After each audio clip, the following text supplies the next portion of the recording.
Welcome to Crankworx World Tour.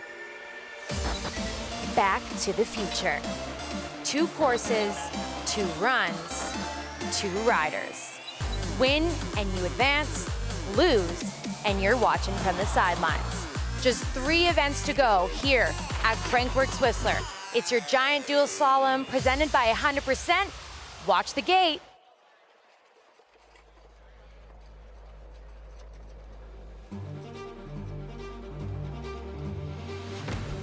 This is what it's all about. The place to be, Crankworx World Tour.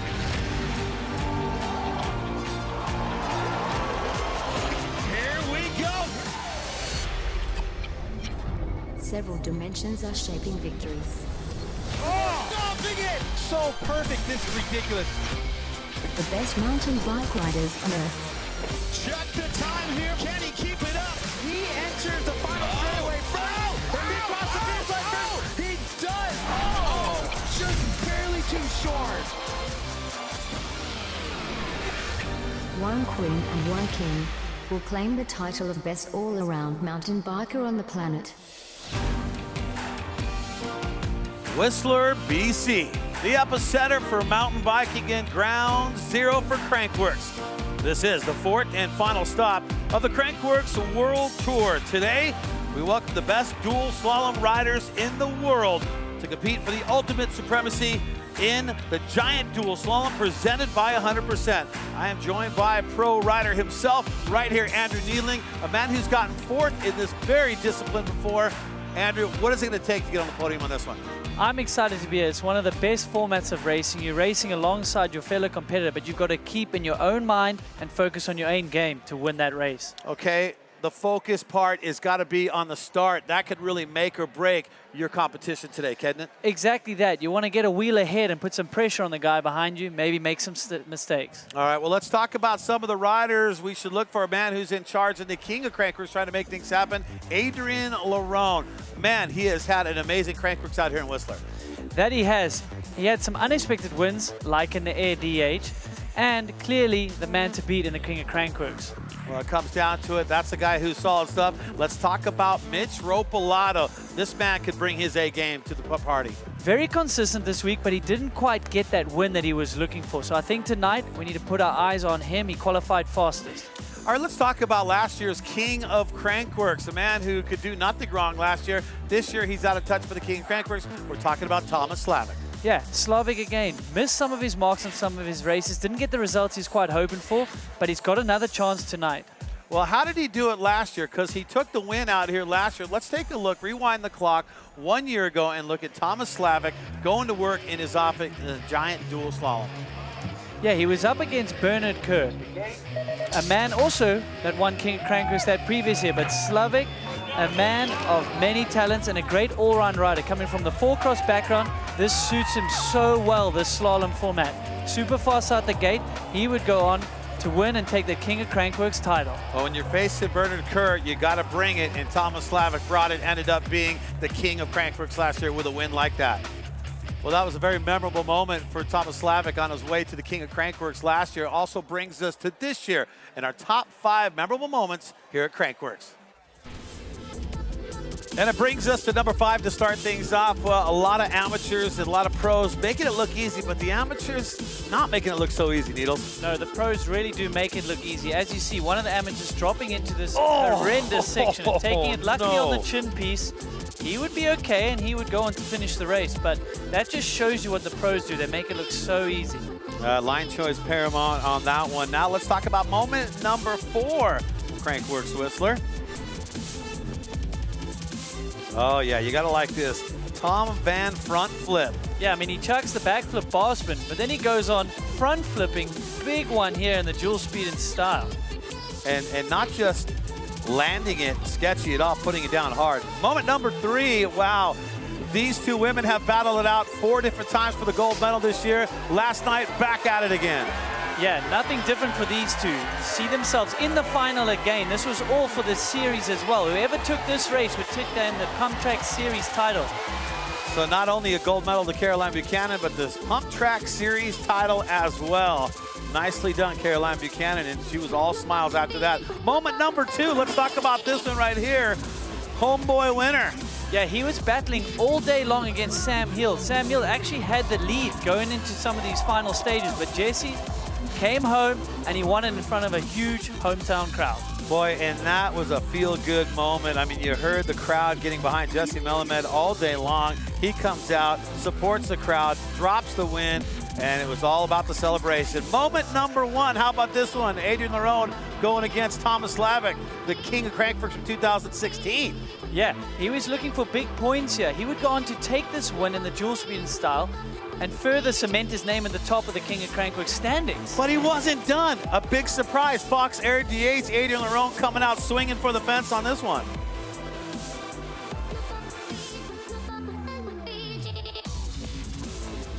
All right, so Needles, have you picked your fantasy team yet? I have, but I'm not telling you. Why? You think I'm going to cheat and take Maybe, your picks? yeah. All right, well, let's talk about it. Fantasy.crankworx.com. It's your opportunity, and you got time to do it. You think you know how to pick a team? Well, you can prove that, all right? Fantasy.crankworx.com. All you got to do, pick the team. Pick the best men, pick the best women, and you know what? You see how you stack up against the world. That's simple, man. If you think you got what it takes to make it happen, like Needles won't even tell me who he's picking, and I'm not even going to tell you who I'm picking. Not a chance, man. That's my info. All right. Well, you can do the same right now. You can pick it. Go to fantasy.crankworx.com, pick the top men, pick the top women, and see how you guys stack up against the rest of the world when it comes down to Fantasy Crankworx.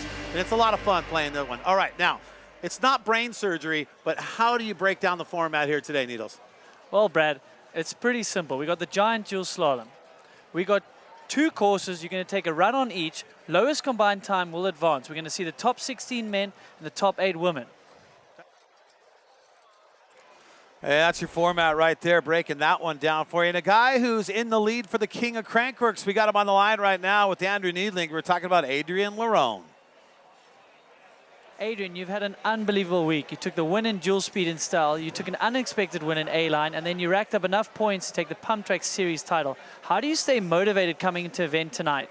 I'm quite exhausting tonight, but I'll try to keep the passion. I want to have fun again today. It's the last one. It was planned for me to race today, so I will do it till the end. Yeah, the course is sick, and there is so much level again, so it's a big challenge, and I'm ready for it. You mentioned the course. You obviously beat Slavic, but you were using a lot of tricks, which is great that you learned. Now it's just speed. What's your strategy to try up the speed against someone like Slavic or Mitch Rapalato? Using a front brake, clip pedals. I wasn't using it for the speed and style, so it helps a lot to brake later and be cleaner, pedaling stronger. So I would be able to catch some small seconds, and let's see. Well, congrats on an awesome week, and we wish you all the luck going into tonight's event. Thank you very much. Oh, the week just gets better for that man right there. Adrian Lerone keeps doing what he needs to do to try and secure the King of Crankworx title. But taking a look at the matchups that we're looking at right here and your giant dual slalom presented by 100%. How do you like these matchups? Great, man. Mitch Rapalato qualified in first. He should be going on, but we'll see that in the ring. Then, someone like Joey Forrester. He came out swinging. At 14 years old, got second in Sierra Slalom. So we've got some great names. Kyle Straight's in there. And you look at Bas van Steenbergen. He's going to be represented too as well. So it's a beautiful evening here in Whistler to get things started here in your giant dual slalom presented by 100%. Brad J. and Andrew Needling bringing this one to you. And it takes to our first matchup that we'll take our attention. That's Mitch Rapalato, and he's going against Casper Dean. So Casper Dean from the U.S. on the right, Mitch Rapalato in that green kit with the monster helmet on the left. And our first matchup here in the round of 16, race number 1. Remember, they each got a race on both sides of the course. Let's see what they can do. Let's see what Mitch Rapalato could do against Casper Dean. So out the gate, good start from Mitch. He switched over to his dual suspension bike versus his hardtail from from Pump Track. Excuse me there, Brad. So we've got a great course here for dual slalom. Nice roller sections in the middle, then some flat turns. Those are going to be key late in the race when the guys start pushing it. Mitch Rapalato with a commanding lead coming into the chicanes to the finish. Well, Mitchell Pilato, remember, he qualified in the first spot when they did the seeding rounds for him. So Mitchell Pilato qualified first. Casper Dean qualified in that 17th spot. So Mitchell Pilato taking the advantage, and they'll go and switch sides up and do it all over again. But right now, Mitchell Pilato has a huge advantage on that one. Let's take it back up top to our next two competitors ready to go here. We got Jacob Dixon and Mitch Chuby. Chuby, the OG slopestyler here at Crankworx on the right, and Jacob Dixon on the left-hand side. Yeah, can Mitch keep his wheels on the ground? It's all about forward momentum and gaining speed here. Jacob Dixon, new to the Giant Factory Off-Road, your Irish national champion downhill, brings some great results in on the downhill circuit, but we haven't seen a lot out of him in slalom. Well, we saw Chuby get the jump, but now you see Jacob Dixon definitely taking advantage and trying to do things in the right way now. Yeah, we're hearing drips and drabbles that the blue course might be a little bit slower. So with a guy coming down the blue course, he knows he's got a little bit more time that he can make up if he switches over to the red. So advantage on that one to Jacob Dixon. He's going to take that 1.04 against Mitch Chuby. And I like what you bring up about that one too as well. We had talked to a few of the racers, and they were saying that the blue course is a little bit slower. So what do you got to do if you're on the blue course, it is slower? Well, you just got to be a bit patient. You know you're probably going to be behind going into the next round, but you're going onto the fastest track, that's the red track. So just be patient if you're on the blue course first. So if you can keep it close on the blue, then you have a chance to advance on when you switch over to the red course. Exactly that. All right, let's check in with Hannah Bernard right now. Hannah Bernard, what's going on down there? You got a course update for us? Hey, yeah, thank you very much, guys. I've had a chance to hang out here at the bottom of the Giant Dual Slalom, and the guys are telling me right now that this course, compared to last year, it's a little bit tighter, a little bit more technical, a little trickier, some of the words that they're using, and it's actually a little bit longer than last year, giving them a few more seconds to put on those pedal strokes and pump their way through this course to get down with the fastest time. As far as conditions go, it has been drizzling here at Crankworx Whistler a little bit throughout the day, but the last couple hours, the sun did come out, so it dried out the course. So if this rain holds off, it's perfect conditions coming into this contest, guys.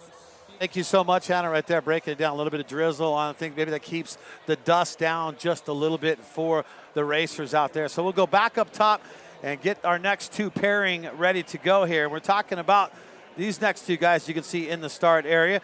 This is Joey Foresta and Warren Kniss. We'll be going head-to-head here. USA versus USA. Kniss there on the right. Joey Foresta, he is on the left. Now you look what he's done. Number 5 qualifier for Joey.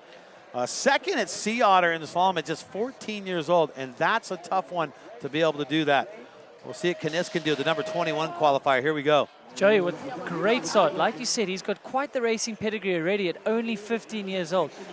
He's had some amazing highlights in his dual slalom career. So even at 15, he's got actually quite a lot of experience in dual slalom. I like what they said about the course, what Hannah said. There has been a little bit of drizzle. They also water the track a bit to keep the dust down. And this dirt needs a bit of moisture in it. It's got way more grip when it's a little bit wet. And Joey Foresta right there. He's going to cross. And a 1.30 difference over Warren. So that's what Warren's going to have to try and make up. And so we're seeing, from what some of the riders are saying, that red course does seem a little bit faster, but you know what, time will tell as we get into the thick of things. As we take it back up top, next up, we got Dakota Norton. Oh man, these two guys have some history together. Last night, take a look at what happened last night in pump track between Dakota Norton and Thomas Slavic. Yeah, it was a good matchup between these two. Slavic came out swinging here down the final straight using his BMX background, but it was so close. Let's see what this rivalry does tonight. Well, now remember what Dakota Norton, he was gold in 2015. That was the year that he surprised everyone and came out and won in your dual slalom. But then you're going against the king of Crankworx for 2016, Thomas Slavic on the right from the Czech Republic, Dakota Norton on the left. Here we go. Riders ready, watch the gate. Slavic snapping hard out the gate. Your 2016 slalom winner against your 2015 slalom winner. What a big matchup to have here in the round of 16 already. Dakota Norton with the advantage, like we said on the red course. Slavic needs to keep within wheel's length here if he has chance going over to the next run. Yeah, you got to reel him in if you're Slavic here. You got to make it close here at the end. Dakota Norton's going to cross. That's a 0.83 difference. from Slavic right there. So Dakota Norton will have the advantage. These guys will go at it again. Good matchup right there. 2016 winner, as you said, Needles, going against the 2015 winner in dual slalom. Taking a look at the brackets. Remember the yellow names. The yellow names are the ones that have the advantage. So Mitch with the advantage, Jacob, Joey, and Dakota all have the advantage. But we still haven't seen Kyle Strait and Cody Johnson, Kevin Aiello and Adrian Larone. Marcelo Gutierrez versus, of course, Barry Nobles, all coming up for you.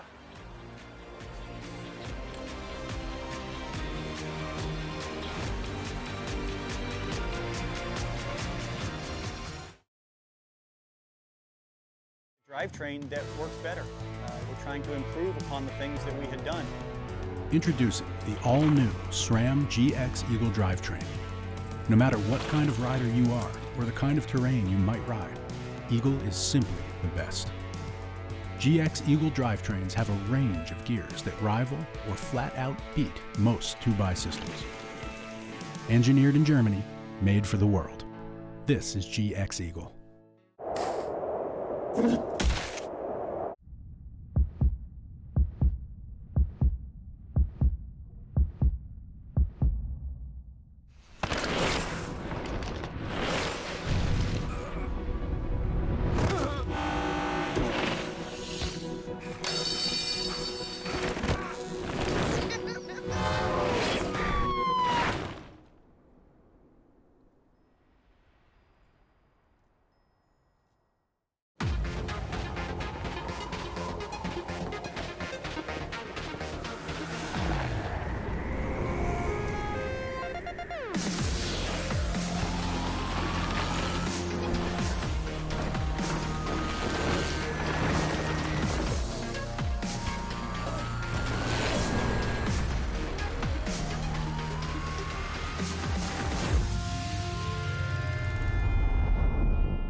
Crankworx Whistler brought to you by SRAM. Range to realize, that's SRAM.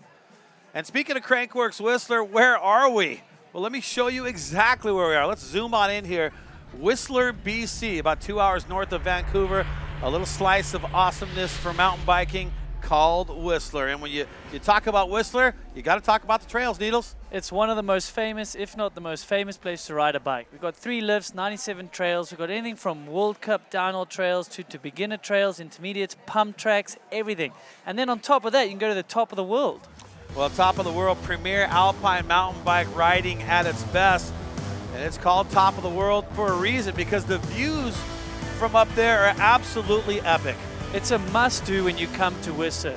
The EWS guys start up there and they drop all the way down. It's an unbelievable stage, but for an everyday rider, you've got to go and check the views and the riding up there.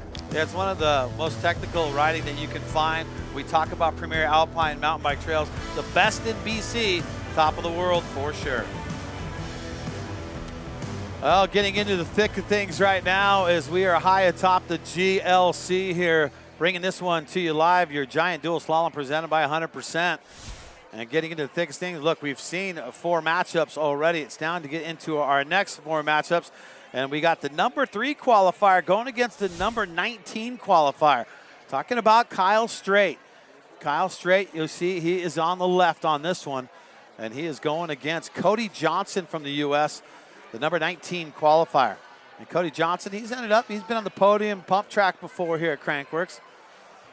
And Kyle Strait, bronze medal, but it's been a little while in the dual slalom for him. He was bronze back in 2011. Let's see what Kyle Strait can do, but qualifying third, I mean, he is fast. He is incredibly fast on slalom. He loves slalom. Coming from America, it's a big, big sport there, like at the Seattle Classic. I know he loves racing slalom, and he comes out here and he gives it his all. Well, let's see what he can do here. Here's Kyle Strait versus Cody Johnson. There we go. We go through the new mogul section that they put in. That's new for this year. Into the rhythm section, there's a few different options here. Choosing to go double, double, and then roller. The flat turn, it is banking up. There's some good grip in there right now. But as it dries out, going very deep there, Kyle. Definitely committed here going into the end. On that slightly quicker track, though. And that's 0.93, the difference for Kyle Strait over Cody Johnson on their first matchup. So Kyle Strait has the advantage when they go switch sides up again. Kyle Straight just trying to take care of business and keep advancing on. He's earned a spot here in the round of 16, trying to make it to the round of 8 and eventually battle out for a medal. Cody Johnson's going to have his work cut out for him, but we take our next pairing here. And I'll tell you, man, who's been on point right there on the right. That is Adrian Lerone against Kevin Aiello. And Adrian Lerone has already just done it in a big way. Number 6 qualifier, pump track champion 3 years in a row. The leader for the King of Crankworx. Adrian Lerone right, Kevin Aiello on the left. Ready, watch the gate. Kevin Aiello, new bike for him on Hyper Bikes. Eric Carter putting that team and bike together. It's great to see the tall, lanky rider out here. Adrian Longbelow with the jump, even on that slower course of the blue. Going to the rhythm section, both choosing double-double.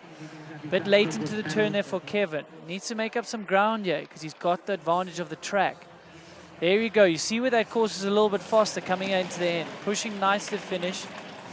Wow, look at this. Kevin Aiello, the winner on that one, 0.93. Almost the same difference between Kyle Straight and Cody Johnson on that one.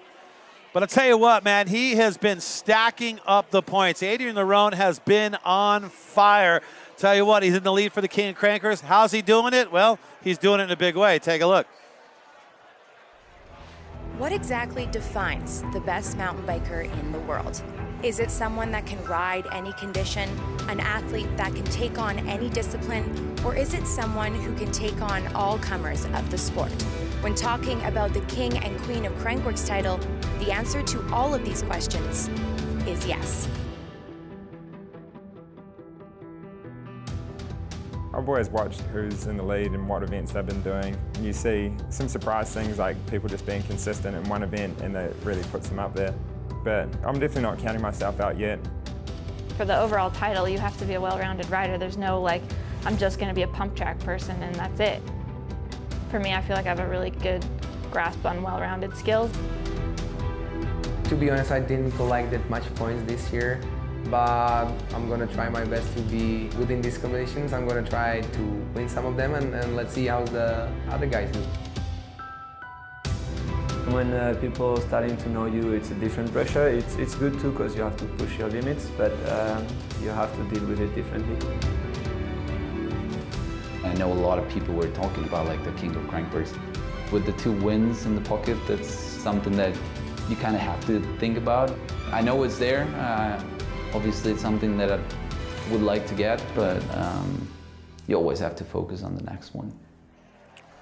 And I tell you what, he's got a commanding lead right now. What he needs to do here tonight is come away with some points, because look where he's at right now. He just needs to stretch himself away from Mitch Ropolato. 825 points for Adrian Lerone. Mitch Ropolato would need to absolutely take him down, and Adrian Lerone get no points at all to even have a shot at it. But Adrian Lerone just needs to concentrate on his game, try and come away with some points here, and try and secure the title.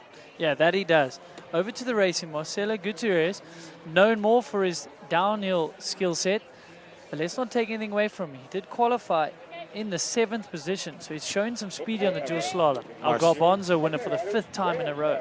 Marcelo Gutierrez on the left, Barry Nobles on the right. He's going to need to stay in touch of the start. He's a powerful rider, but Barry Nobles, coming from the BMX background, is just going to have that snap all day long. They're coming into the roller section here.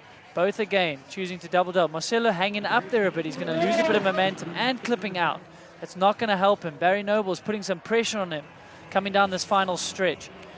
Holding it very close. Look at this. Wait a minute. That is a very good run from Barry Nobles. Kept Marcelo honest right to the end. And Barry Nobles looks like got really close to that gate there towards the bottom for Nobles. Marcelo Gutierrez, as you said, 1st in the Garbo, 3rd in the Air DH, so a couple of podiums already stacked up for that man. Barry Nobles was eliminated in the round of 8 in pump track last night.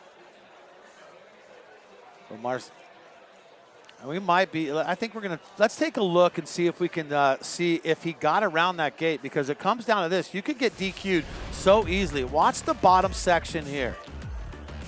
So we're taking a look. His bike and body is gone around the gate on the right side, so I think that's fine. But I didn't quite see that last gate that you were worried about, though, Brad. It looks like we got a look. Let's take a look at it again. See if we can get a different angle from this one right now, because this is the view that we're trying to look at here. Now watch this. Yeah, so he's good. Yeah, yes, he takes a foot out in this one, but this is not the one we're looking for. Let's keep an eye on Barry. clean there. I'm not going to say anything about where that foot should be. Now watch. I'm not the judge, but well, watch the front tire here. this one is clean again from what, yes, clean again. This is where it gets interesting. Yeah, it looks like he gets around on the right side. I'm no judge. It looks like he's knocked it, but it's gone around on the correct side. Well, you can't We'll wait for more word on that, but it seems clean to us, eh, Brad? Yeah, you can't get any closer than that, that's for sure. So the advantage right there, Marcelo, but just by a little bit. Now we focus back up top. Next up, we got Cody Kelly and Bas van Steenbergen. There's Bas right there on the right. Cody Kelly doing things on the EWS as well on the left. So Bas, the number 2 qualifier. Cody Kelly, the number 18 qualifier. And Bas is the defending bronze medalist from last year, too. He is, and he even got a 4th the year before, so he's got some consistency and speed here in Slalom. Also on the hyper bikes. He was caught napping out the start, though. It's not going to play into his favor going on the blue course either. Through the mogul roller sections, he's got to get committed and stay clean through here. Clean through the rollers. Tight left turn there. Now he's coming into the finish area. We saw Barry have some trouble. Very committed to the turns. Cody Kelly's riding a nice clean race, so he's going to take the advantage into the next round, but not by much. Yeah, 0.07, that is not very much at all, but Cody Kelly does have the advantage nonetheless. So he takes the advantage on that one.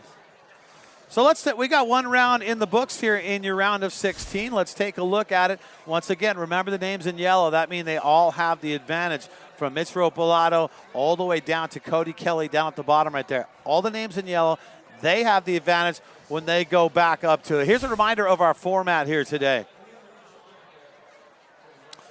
Format, pretty easy, right? It is easy, guys. We've got 2 different courses. You're going to take 2 runs on either. Then you're going to combine your times. Obviously, the lowest combined time will advance. We're seeing the top 16 men, and then we're going to see the top 16 women once we've whittled the men down. So, and we keep talking about a little bit, saying some of the riders are saying that blue course seems just a little bit slower. So if you're racing someone and you're on the blue course, you got to try and keep it close, don't you? You do, but like we said, you're going to have a run on either course. So it's 100% fair for both riders. You've just got to keep that in mind and just be patient if you're on that blue course. Big advantage for Mitch Ropolato, 1.95 over Casper Dean as they go at it. One of them's going home and one of them's moving to the round of 8. Mitch Ropolato on the right, Casper Dean on the left. Mitch Ropolato has won this event in the past, back in 2014. Looking quick and smooth. Like we said, he switched to the dual suspension over his hardtail, which he favors for the pump track. That's probably so he can get a bit more traction here in the turns and push it a little bit harder. He's also racing clips, which is going to be better for the power and out the gate. Well, he knows what he needed to do there. Even though he's not going to win this round, he had a big enough advantage going in. Oh, speaking of clips, that's a bit embarrassing for old Mitch, but these things happen. So Mitch Ropolato has done his job right there.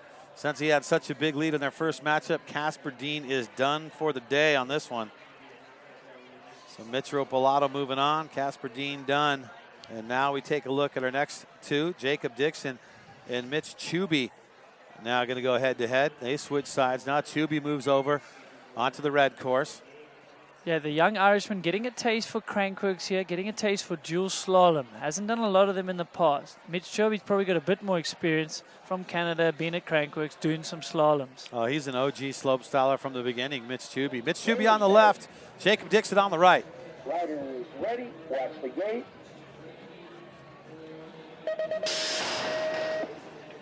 Good start from both, going off that boner log. They're going to push through the mogul section. You've seen a lot of pumping from the riders. There's not a lot of opportunity to pedal. Again, we're seeing a bit of a case there from Jacob Dixon. He's going to lose some momentum coming into this final straight. He needs to keep within close distance here to Mitch Chubey. Look at Chubey. It's looking like a decent margin. Hey, he might have just caught that up. So Mitch Chubey comes across first. 0.86 the difference. But by 0.18, Mitch Chubey has been eliminated. And that means Jacob Dixon will face Mitch Ropolato. That'll be a tough ask for the young Irishman. Mitch Ropolato qualified in first, looking very strong. But anything can happen in slalom. Well, join us for tomorrow. We got the big one coming up for you tomorrow. You definitely don't want to miss this one. The Canadian Open DH, myself and Needles on point for that one. There's your listings for your time in your area. and this is one I've been looking forward to. Canadian Open DH presented by IXS is the big one tomorrow. Now we head back up top and get ready. We got Mitchell Blotto face Jacob Dixon. That's already settled for the round of 8. But now we go to Joey Forresta and Warren Kniss. They're going back at it again. The second matchup between them, and Joey with the advantage by 1.30. That's a big advantage, Needles. That is a tall order and a big ask for Warren to get back. But slalom, like I said, if you can get that wheel ahead, often you put a bit of pressure on a rider that does have a lead, and they get flustered and they push too hard and they could go down. Not looking the case just yet for Joey. He is very aggressive slalom rider with some great results already at 15 years old, which is just unbelievable to see the calmness and racing experience he has at that age. Did his first race at 7 years old on a mountain bike. I was also reading up a bit about him. He does say one of his most embarrassing moments is leaving a national championship podium and crashing in the parking lot on the way home. We have all done that. That's often when the biggest crashes happen. When you've shut off your brain, there's no pressure, you're not thinking, and boom, you go down. Well, Joey Forresta has, he'll be advancing on to the round of 8, the Elite 8 for him, and that's going to do it. Warren Kniss is out. Now we go back up for, boy, this rivalry has really been heating up between these guys, Dakota Norton and Thomas Slavic. We talked about it before. I mean, Dakota has won it, so has Slavic. And you know, with Dakota Norton having the advantage by 0.83, Slavic's going to have to play catch up here, Needles. That he does. It often happens like that. You get rivalries without even wanting them, you know. They saw each other in pump track. One's a former winner last year. The other one was 2015 winner. And they'll just seem to just... It's kind of like Mitch and Carl. They often go against each other in pump track. But let's get back to racing here. They threw the rhythm section. Choosing for the manual, then the jump. It's a different technique. Oh, and he goes down. That's what I was talking about. Slavic with the wheel ahead has forced a mistake out of Dakota Norton. Well, you called that one 100%. Needles on that. Dakota had the advantage. But Slavic, even though he's on the faster track, has put a bit of pressure on Dakota. Dakota had to be patient. He knew he was on the slower track. But it's really way more... Well, it's a lot easier said than done, is what I meant to say. Well, Slavic will be the one to move on this one. That's going to do it. Dakota Norton had the advantage, but goes down on the second matchup between those two. And Slavic, the defending gold medalist from last year, he will move on to the round of 8. So an unfortunate turnabout for Dakota Norton. Hasn't been the best Crankworx for Dakota Norton, but you know what? He's a solid rider. You know that. He can get it done. Look, crashes do happen at any moment. But like we said, we almost called it early in the show, saying guys have got to be patient. All right, let's check in with Hannah Vermar, third member of our team, down in the mix. Hannah. All right, guys, well, when we're talking about these courses facing each other, blue is riding slower. I got a chance to catch up with Bas van Steenberg, and he actually told me that in that first corner on the blue course, it's so wide and there's nowhere else on that blue course to make up any time. So the trick here is to put in a good time on that blue, make sure you don't have too much time in your differential, and then absolutely crush it on the red in order to take the win, as we're seeing with most of these runs in the books right now, guys. And we've been saying the same thing. Thank you so much, Hannah, on that. And that's exactly what you got to do. If you're on the blue course and you feel it is slower, you got to keep it close. You got to reel them in, keep it close, so when you switch sides and you get to the red course, then you can make up the difference, or you can just crush it like Hannah said. Kyle Straight, the winner of run number 1, 0.93 over Cody Johnson on this one. Now, Kyle is on the blue course now. So let's see what he can do. Can he keep Cody in his sights? Both clean out the gate. Cody Johnson, we've seen him a lot in pump track. Can he pull one over Kyle Straight here? So as Hannah said, that blue track is the longer distance, so you just lose a bit of speed.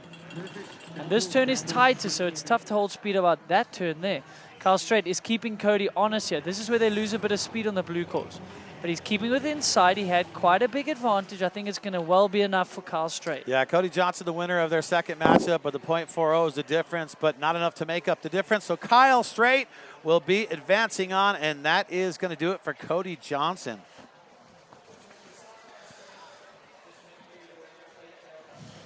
Good job on that one right there. Well, this brings us to a very interesting matchup for the next one that we're going to be looking at. Kevin Aiello and Adrian Lerone. And Adrian Lerone, commanding lead for the King of Crankworx, just trying to have a good showing out here. Adrian Lerone is now moved to the red course. Kevin Aiello is now moved to the blue course, and .93, Adrian's got to make up. Yeah, that is a big ask for Adrian, but if anyone can do it, it's Adrian. We've seen him do unexpected things before. The start is very important here. Adrian been working on his fitness. Looked like a good snap there. Oh, and that's exactly what we spoke about. If you get a good start, you put your pressure on your competitor, and that is exactly what happened to Kevin Aiello. You don't want to get too ahead of yourself in slalom. So Kevin Aiello's really got to fight here, but that is going to be so tough to make up.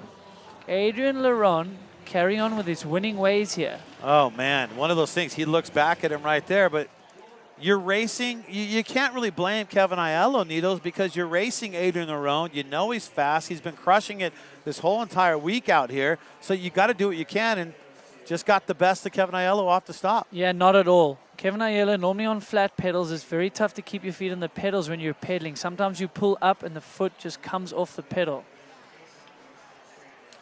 And the guy we're seeing in the start gate right now, Marcelo Gutierrez, a guy who's been crushing it too, first in the Garbo. We caught up with his mechanic earlier about his setup. Hi, my name is Paul Miles. I'm from the Giant Factory Race team. I'm one of the mechanics on the team. We're doing the slalom at the moment. We're running a short travel bike, running the shocks really hard compared to what you usually would on the trail. Tire pressure's also much harder, around the 30s, 32 to 38 front, 38 rear. It's normally a bit slicker tires, but this week the track's very loose, so we're going a bit more aggressive tread, using downhill gearing for sprint power. Nothing else. You don't need to go uphill, it's just sprint to the finish. And basically the bike is just made to be as aggressive and as fast as possible. You could almost use it as a pump track race bike. Well, he's doing an amazing job. First in the Garbo DH for Marcel, third in the Fox Air DH. So that's 2 podiums, and that's his mechanic. I think he knows a thing or two about bikes. Yeah, that he does. I can attest to that. I was privy enough and lucky enough to have him help me back in the day when I was on Giant. And I think they're kind of the unsung heroes of the sport. You know, they keep the riders' bikes rolling and even help them with mental strength. Marcelo Gutierrez on the right, Barry Nobles on the left. Barry Nobles has to make up the difference. He's on the red course now. This is the time to do it. Yeah, it is. Big snap out of Barry. Very aggressive from the BMXer. Marcelo's just got to keep him within sights, not let the pressure get to him. There we go. Bit of a mistake by Barry. Marcelo's made up some ground through that rhythm section. That is very I'm not expected to see that mistake from Barry. He's made up ground here, though, carrying on with the lead. 0.85 the difference. Barry Nobles just made up the difference on that one. That means Barry Nobles will be advancing on, and that's going to do it for Marcelo. He is done. Barry really got his things in a pile there because it looked like a big mistake in the roller section. That's why you don't give up. Exactly. He recovered and he pushed hard to the finish. Barry Nobles hungry for a podium. Yeah, and a 10th qualification, taking out a 7th. So he's done very well there, did Barry Nobles. Well, now we come down to our final race of the round of 16. We're almost set for our round of 8. Cody Kelly has the advantage by .07, but look, they've switched sides, so if Bas van Steenbergen can do what Bas can do, then I think that he'll be advancing on here. He's on the red course.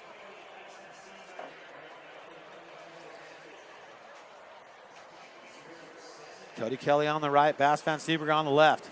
Bas van Steenbergen, podiumed here before, last year in 3rd. He's got good experience when it comes to slalom. Double technique.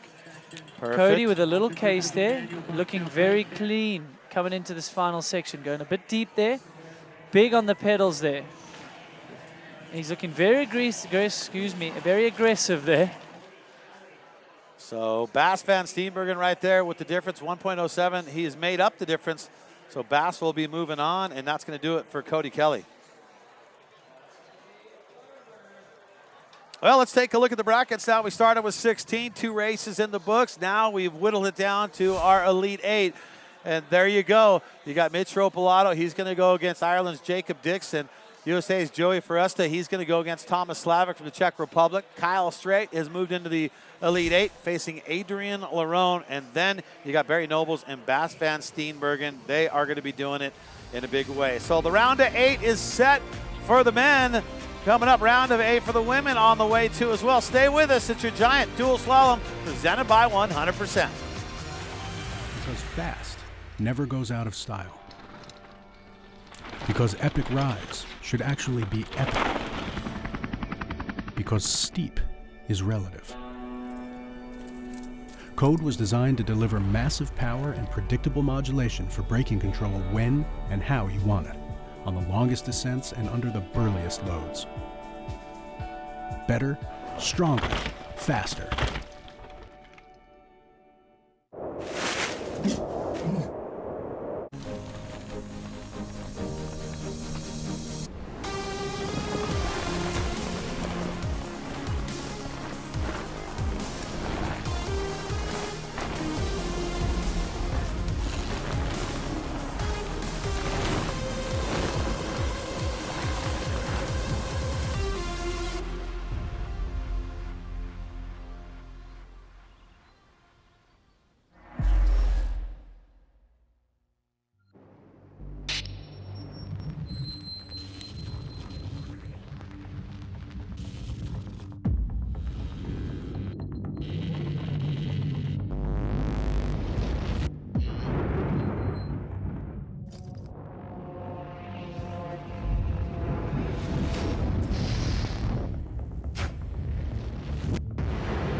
Crankworx Whistler brought to you by Kokanee Glacier Fresh Beer, Kokanee.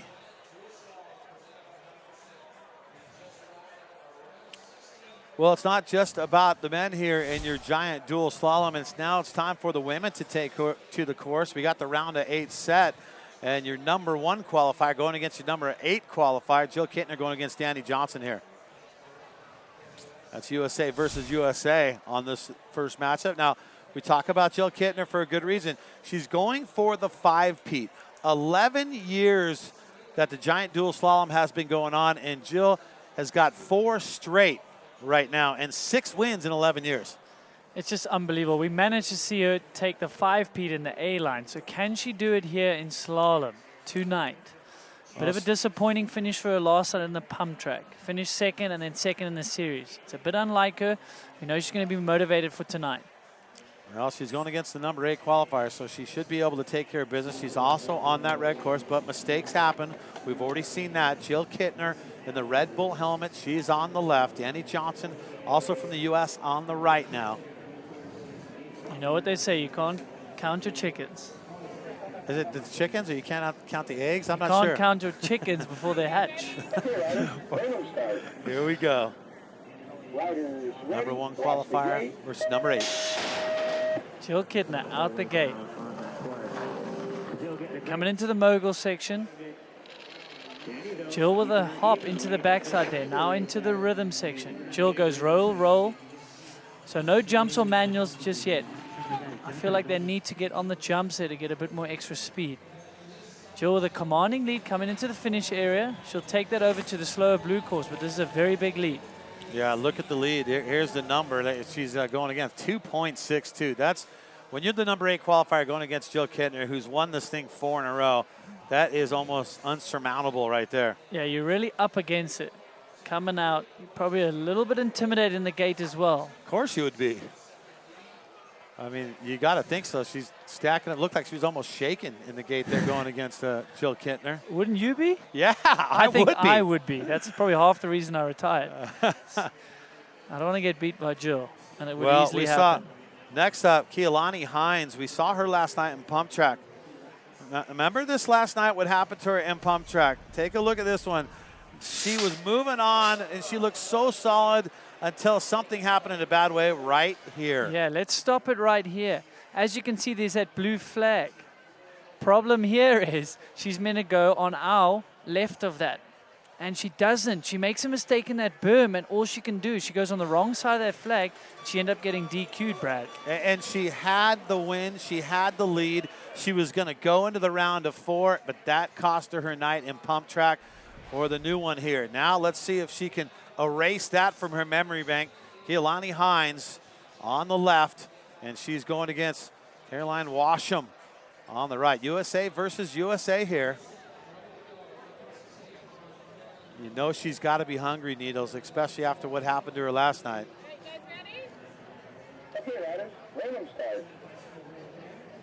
Riders ready, watch the gate. Yeah, and Caroline doing a lot of coaching and giving back to the mountain bike community and the ladies community. Yeah. Working for Liv, but now she's put her own name in the hat here, so she wants to focus on her own racing here. Clean rollers there. Couple But pedal strokes in. Keilani, like we said, wants to make up for last night. She was riding so well, taking the lead here into the next round. Here we go. Keilani Hines crossing a 0.56 difference. I mean, that's not very big when you talk about having to switch sides, and she was on the red course. So if you're on the red course facing a competitor, you're going to want to get the most time differential you can get over that other competitor before you switch sides and go on the blue course. Exactly that. See a couple raindrops on the camera lens, so a little bit of drizzle going on. Yeah, it's only going to affect your vision a bit, but as far as the dirt, this dirt really is good when it gets a bit wet, so it's not going to really change any racing conditions unless it comes down heavily. Bex Barona versus Steffi Marth. Bex Barona on the left, Steffi Marth on the right. Bex was the number 3 qualifier, Steffi the number 6 qualifier. Yeah, Bex, an enduro rider, got 6th place in the Gabonza downhill and 10th in the EWS. This is not EWS, this is a way shorter type of racing. She's on a bigger enduro bike. It's not going to carry much speed through all these rollers.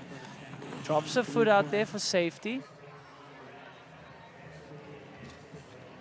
She's coming nicely down. Going to take that advantage going into the next round, Brad. So Bex Barona crosses first, 1.57. That's what we were talking about, saying you really need to be fast on that red course. All right, taking a look at our brackets as they're stacking up here. There you go. Well, the yellow names mean they have the advantage, but the ones at the bottom right there, Caroline Buchanan and Ronja Hill-Wright, they have not faced each other, but Caroline Buchanan, amazing last night, 100% for sure. Taking not only the win in pump track, but taking the pump track series last night. Let's take a look. Flashback to 24 hours ago. Here we go. Facing Jill Kittner as she's done all year long, Needles. Exactly that. These girls have seen each other all year long. Caroline with 2 wins, 1 silver. What could she do? The winner of this was going to take the title, and she did just that. It came down to just one race to go. The series title was on the line. The pump track gold was on the line, and Caroline Buchanan, all smiles, taking away the gold. But now it's a different day, and she wants to show what she can do. Number 2 qualifier against the number 7 qualifier in Ronja Hill-Wright. So Buchanan on the left, Ronja Hill-Wright on the right. Okay, riders, random start. Riders ready, watch the gate. Caroline, good start of her, clearly from the BMX background. There's no surprise there. She competed in BMX World Champs just a week or 2 ago. Great form that she brought into the pump track. Commanding lead here through the rollers. She's into the left-hander before she drops into the final straight here on the red course. One berm to navigate, then some rollers. Then the chicanes that Barry Nobles had his issues with. And there you go. She's going to cross, and that's going to be a real big difference between Caroline Buchanan and Ronja Hill-Wright. 2.56. That is the number right there. So Caroline Buchanan has the advantage, a very big advantage, and that's what you want to do. We keep talking about it. If you're going to be on the red course, you want to get a big advantage when you have to switch up. Once again, so here's how things are looking for the guys we got up there right now for you. We got Mitch the round of 8. Rapalado, qualified fastest, up against Jacob Dickinson. Joey Forrester up against Slavik. That'll be a great matchup. So we take it up top right now, and here we go. Mitch Ropolato on the left on this one in that green kit. And then you see the giant rider next to him. That's Jacob Dixon from Ireland. So USA versus Ireland on this matchup. First time these two have gone head-to-head together. Riders ready, watch the gate. Looked like a good snap out of Mitch, wow, but Jacob nice. must not get flustered here. Mitch is obviously going to have a bit of a lead being on that course. Like we've been saying all along, it's all about keeping it clean and consistent. Both clean through the roller sections, double-double for them. Mitch riding an extremely smooth race here. He knows he's out front, but he doesn't know about how much yet. And Mitch Ropolato, the winner on that one. The difference will be 1.79. Mitch Ropolato is the only one in the 11 years for the men to have won this thing twice. The only one to do it, Mitch Ropolato. And he was the #1 qualifier, Jacob Dixon being the #9 qualifier. Let's take a look at the rollers of the way this race went for Mitch Ropolato versus Jacob Dixon. So pumping the backside. He's carrying good speed. He's aiming to push through those rollers. He's not even lifting up, so he's carrying really good forward momentum there. And also getting the snap out of the gate kept that speed going for Mitch Ropolato, and that proved to be the best over Jacob Dixon. That's going to be a big advantage between those guys. Next up now, we got Slavik against Joey Forreston now. Slavik on the right, Joey on the left on this one. Your #4 and 5 qualifier respectively. Slavik sitting in 4, Joey in 5. It's going to be a evenly matched race up. Slavik, obviously strong and powerful, 4-cross background. He's good at the gate. Looked like he slipped a pedal there, and he has. He's searching for some pedal strokes because he's losing momentum. Oh, he's having to pop that jump. This is good for Joey, though. He really needs to put the pedal to the metal here, coming into the finish, and maximize that differential for him. Get that advantage going onto the slow course. He's done just that. Yeah, he's done that. 0.75 the difference. Joey Forreston, a 0.75 difference. Now Slavik will go to the other side of that course. So you're thinking the red's going to be a little bit faster, and Slavik is fast. Remember, silver medal in your Cliff dual speed and style on the first of our broadcasts this week here at Crankworx Whistler. So there you go, Joey Forreston. He's going to have the advantage over Thomas Slavik. Mitch Ropolato will have the advantage over Jacob Dixon. But they'll switch them up, and they'll go back at it again. And here we go. Adrian Larone on this one, man. Really trying to do it, but he's got to do it against Kyle Straight. Kyle Straight, a bronze medal winner in dual slalom in 2011. Straight on the right side. Adrian Larone on the right, Straight on the left. So your #3 against your #6. Kyle Straight. Didn't have the result he wanted in pump track. This is where he can turn his week around here at Crankworx. Adrian with a little case there. Very good to that turn. Very committed on the blue from Adrian Lauren. Yes, he's keeping Kyle Straight in sight. That was a great turn by him. Yes, he's behind, but by how much? And that's going to be 0.8 for the difference between Adrian Larone and Kyle Straight. That is not too far to make up, like we said. They seem to be able to make it up when they're on the red course.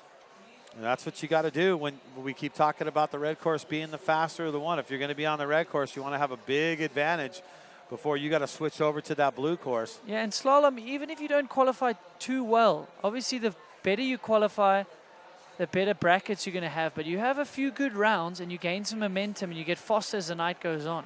And now we got Barry Nobles and Bas van Steenbergen. This is a great matchup between these two guys right here. Barry Nobles, your #10 qualifier. Bas van Steenbergen, your #2 qualifier and your defending bronze medalist from last year. So with Bas on the blue, Barry Nobles, he's on that red course now. Yeah, Barry Nobles, no stranger to the podium here either, as is Bas. So both know they can do it on the night.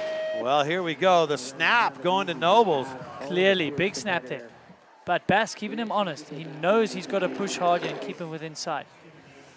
That's the goal right there, doubling Keeping him up. low through there. Nice and committed to the turn. That is a trickier turn, the blue course. Barry really cruising down this bottom section, putting some distance between him and Bas. You can see those extra pedal strokes that Bas got in there right at the end. 0.79 the difference. Barry Nobles with the advantage between those two right there. We'll send them back up and get that going again, but that's what you want to do. Keep it close all the way through. If you're on the blue, keep it close. So we have seen the men do their first rounds here in the round of 8. I'll tell you what, you don't want to miss it. Tomorrow is a very big day. Our next broadcast, please join us tomorrow because you don't want to miss what you're going to see.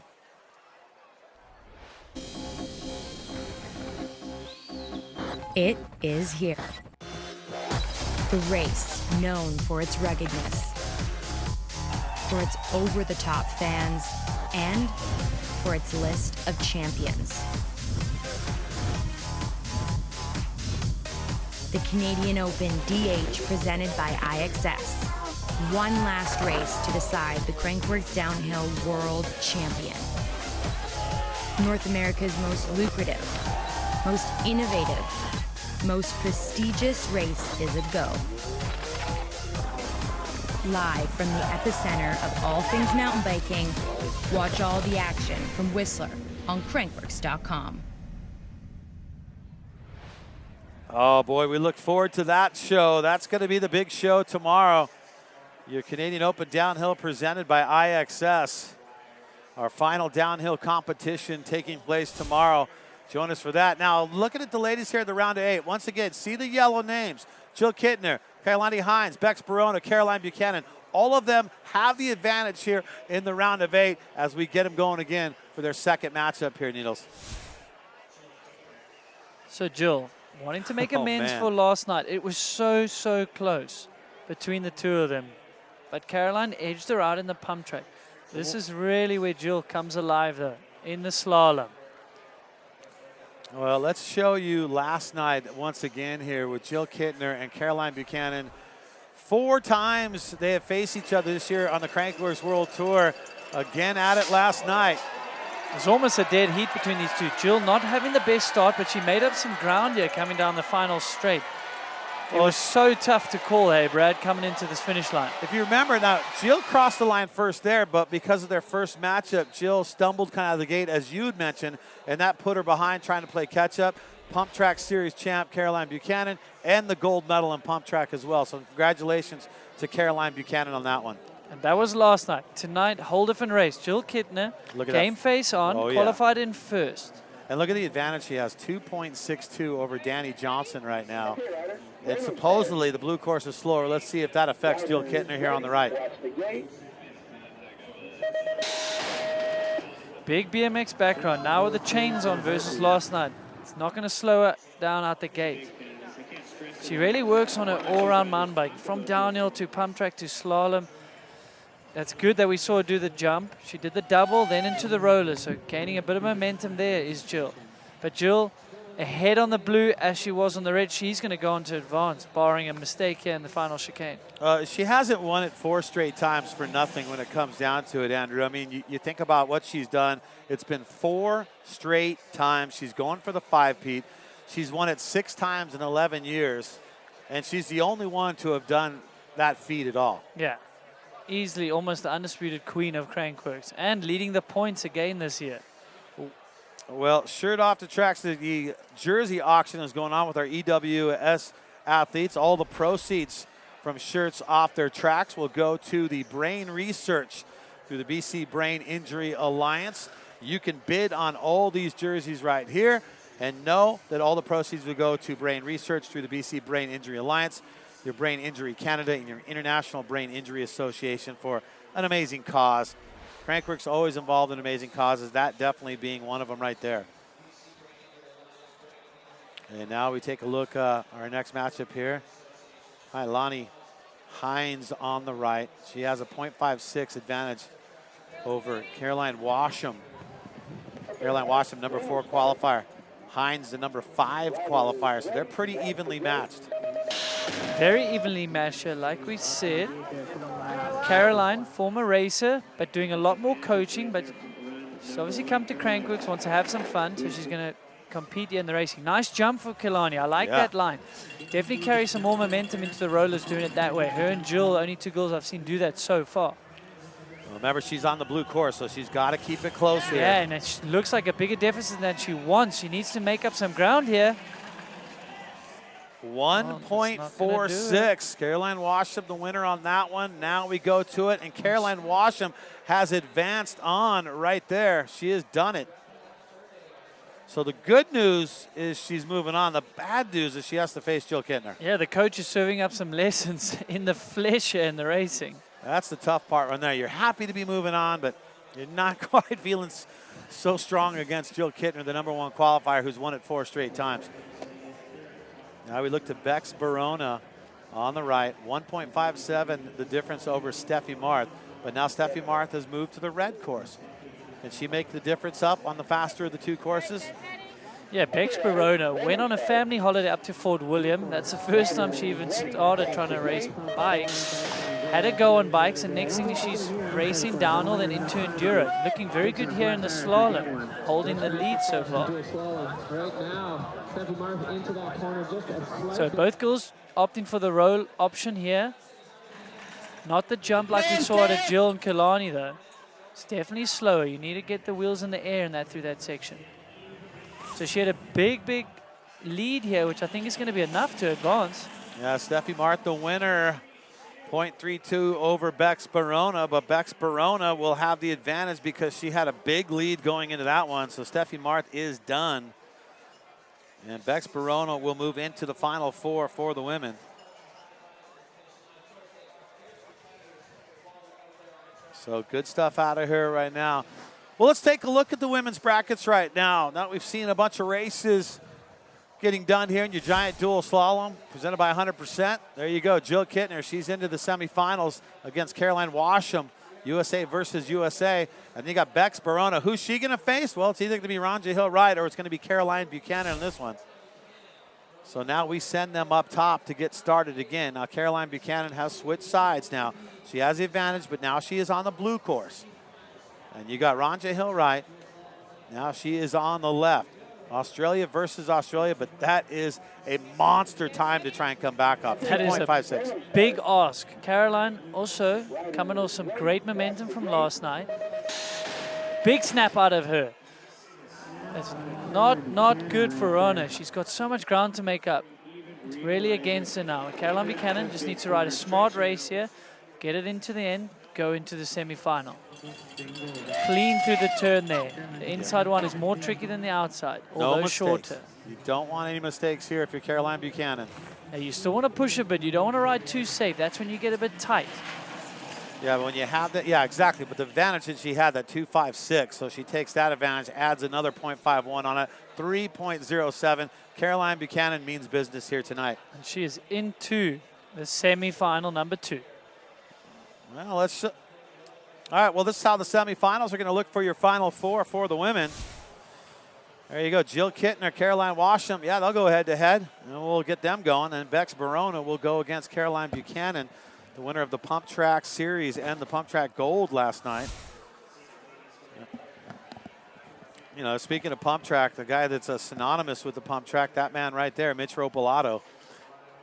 Yeah, he's got the most wins here in Whistler. He's also got a win here.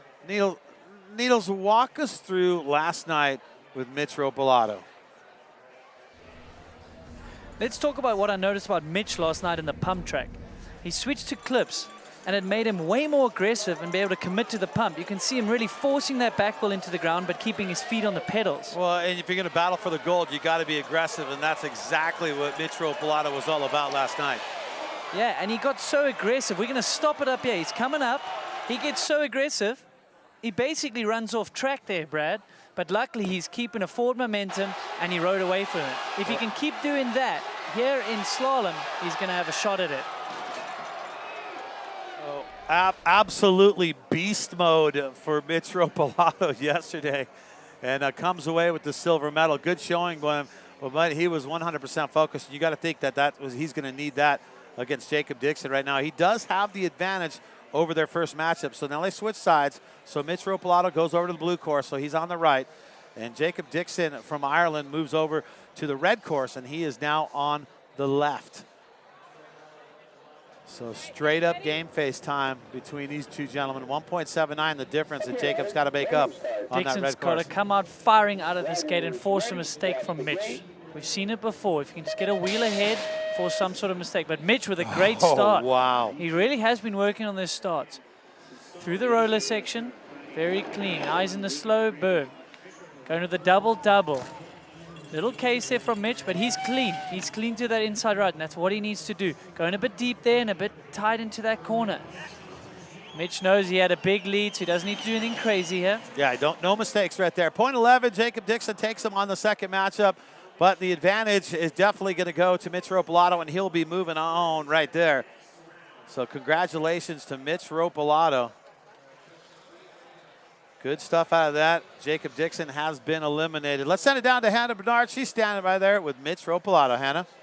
Hey, thanks very much, guys. Well, Mitch, you're the only person to have won this event twice. Do you feel like you got a third one in you today? I hope so. I'm feeling good, we're riding good, and we're looking good, so. What do you think is the key to this course? We know that blue is riding a little bit slower than red, but what do you think the key is to take the gold here today? Just stay consistent on both courses. Like, you know you're going to be ahead on red, so just put as much time on that course and then reel all that time back on the blue course. All right, well, best of luck in the next run. Yeah, thanks. It's all about the skill of Mitch Ropalato because he is quite the skilled rider no matter what he competes in. So Mitch Ropalato, he'll be moving to the semifinals. That's into the Final Four for him. Who's he going to face? Well, we'll see if Joey Forsta can do his thing against Thomas Slavic. Now, Slavic has moved over the red. Joey's now on the right now. But 0.75, that's doable if you're Slavic and you're on the red course, Andrew? I agree. This match is all to play for here. Joey Forrester, the youngster, only 15 years old, going against the veteran of four-cross and now these Crankworx events. What can he do? Normally as a youngster, you don't even think, so pressure doesn't really get to you at that age. You're just so excited to be on the world stage. Riding clean to the blue. He knows he's got a bit of a buffer here, so he doesn't need to get too aggressive. But Slavic pushing hard to the finish. What is the time going to tell us? Yeah, it's going to be 0.89. The Slavic, the winner. That's too much. Slavic, I think, is going to take this one. Yes, he does. By 0.14.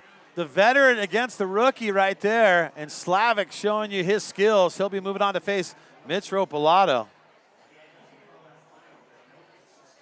So Slavic making up the difference. Well, when you're facing the king of Crankworx for 2016, you better bring everything you got. You see the Firuza Guga right there. That is for a fallen rider that was trying to make his way into Crankworx and had a horrific crash. And you can see all the riders supporting him, and you can do the same. That's right, the GoFundMe page he's got going on. You see what's happened right there, how much has been raised so far. So they're doing it for Guga Ortiz, man. A very sad story indeed. And you can see right there the support from the fellow riders. Yeah, we never want to see a fallen rider, but it's great how the community gets together. A good friend, Remy Morton, also had a crash. They had a GoFundMe. They got to their targets. He's doing a lot better, but the same needs to be done for Guga. Guys, get out there and donate. Kyle Strait, Adrian Larone. Kyle Strait has the advantage, but remember now he's moved to the blue course. Adrian Larone is on the red. Riders ready, watch the gate. So it can be done. We saw Slavic just make up about 0.89 switching to these courses. So Kyle Strait riding well here. He needs to just push hard. Adrian giving it all he can. Both clean to the rhythm section. Double-double. Very good turns there on that tricky left-hander.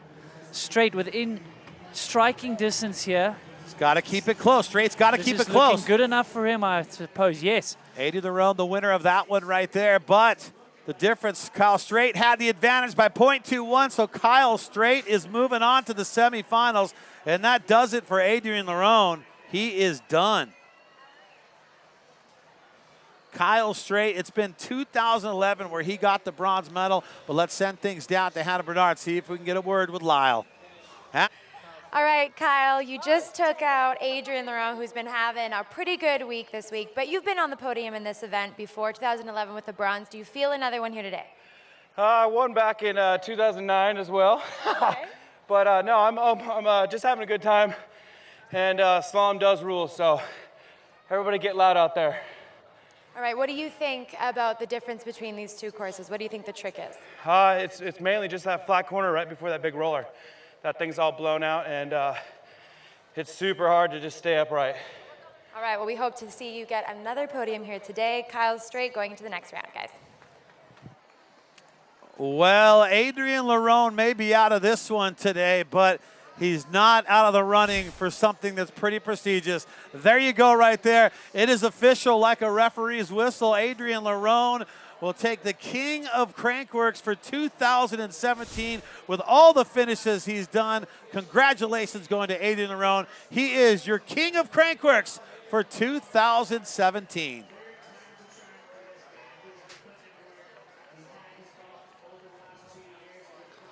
So big congratulations to that man right there. He may be out of this one, but King of Crankworx, $25,000 richer for that man. Barry Noble's the advantage over Bas van Steenbergen right now, but Bas needs to play it right. He needs to play it smart here now that he's moved over to the faster side on the red. Barry Nobles will be on the right side, which is the blue course. All the riders are saying this isn't something new. The blue course is slower. That it is indeed. But it's fair for every rider because you've got to ride both tracks, obviously. Barry Noble's on the right. Bas van Steenbergen on the left. So Bas can't get despondent. He knows Barry's going to have a good start here. And this is where he comes into his own. He's on the faster red track. He's going to put a wheel ahead. Looking very good. Staying low through the jump. They're both clean. Wow, leaning so aggressively over in that turn. Very clean. Roos blowing up from Bas. This is a fast run from Bas. Oh, man, Bas on the gas for sure on that one. Man, that is an incredible run. He's gone and done it as well. 1.31 the difference. That means Bas van Steenbergen not only makes up the difference, but he'll be moving on, and that's going to do it for Barry Nobles.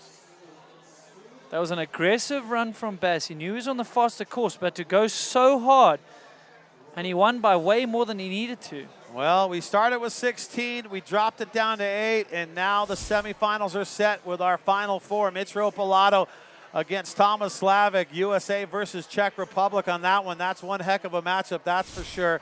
And then you got Kyle Straight. He's going to be going against Bas van Steenbergen. So the semifinals are set for the men. The semifinals are set for the women. Don't go away. It's getting even better here. It's your giant dual slalom presented by 100%. The final four semifinals coming up. Stay with us. We're trying to make a drivetrain that works better. We're trying to improve upon the things that we had done. Introducing the all-new SRAM GX Eagle drivetrain. No matter what kind of rider you are or the kind of terrain you might ride, Eagle is simply the best. GX Eagle drivetrains have a range of gears that rival or flat out beat most 2x systems. Engineered in Germany, made for the world. This is GX Eagle.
Crankworx Whistler brought to you by Dose.ca, your entertainment fix. Dose.ca. Speaking of Whistler, well, that's where we are. That's where we're located at right here. Of course, Crankworx Whistler, where it all began right here. It's about 14 years ago, and this is exactly where we are here in Whistler. An amazing place to be part of, man. If you ever not been out here, it's time to get on here. Why should you come out here, Needles? Just the best place to ride a bike, in my opinion. 3 lifts, 97 trails, and it's trails for everyone. That's the great thing about this place. From an expert to professional to beginner, family, mom, daughters, you can come out here and ride. Well, and also you think about it, there's also been a lot of talk of what's going to be happening. There's going to be some big changes in a good way for Whistler, too. A lot more trails on the horizon. Here we are set for the semifinals. Jill Kittner, Caroline Washam, they get to go head-to-head. A couple of USAs going at it. And then we're going to see Bex Barona against Caroline Buchanan. But right now, let's focus on the #1 qualifier, Jill Kittner. She's going to start things off on that red hot course, supposed to be the fastest of the two.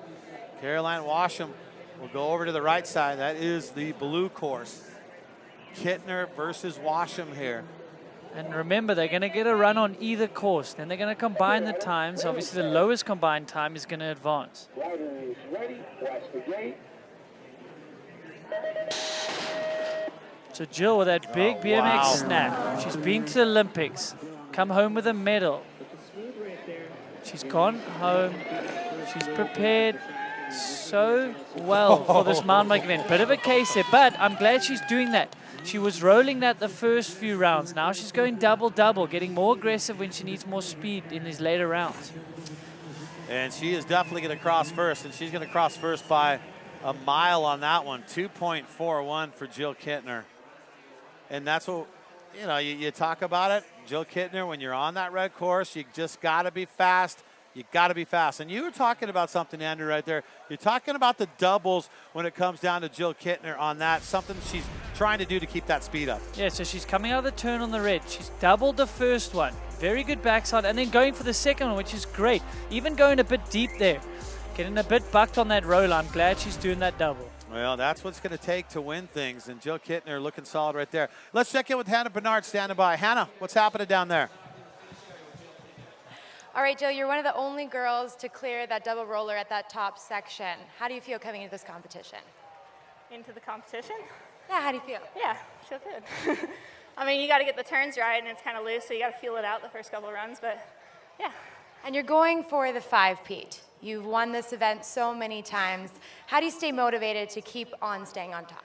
Because slalom is the most fun event out there. Like, I'm having a great time. I wish they'd have more of them. Like, it's not that hard. You're just like enjoying the moment and in it and trying to perfect things and build on your speed each run. And I don't know, building. Well, we're all rooting for you, Jill. Congrats. Well, definitely one of my favorites right there. And Jill Kittner, she's loose, she's feeling good. #1 qualifier. This is a race for her to win.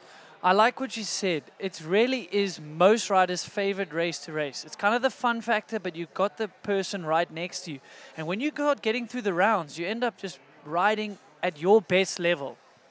Now we have Bex Barona. She is going to be on the red course now. Caroline Buchanan on the blue. So the goal here, Needles, for Caroline Buchanan, just try to keep it close, right? Yes, not to get flustered or feel pressured if she starts falling behind on that slower curve. But right now, that's not the case. What a great snap out of her. She qualified second. Bex qualified third, so she's clearly going to have a bit more speed. There's Caroline Buchanan with the double-double. So she's seen Jill do it. She knows it's doable. That's the one problem you have when you're doing some of the things first. Some of the competitors get to see it, and they pick up on it, and they know that it's now doable. Boy, this thing could almost be over. Caroline Buchanan on the slower side of the course, beating Bex Barona by 0.40. And now, Caroline Buchanan, when they go back up there again, she'll go over to the faster of the two courses.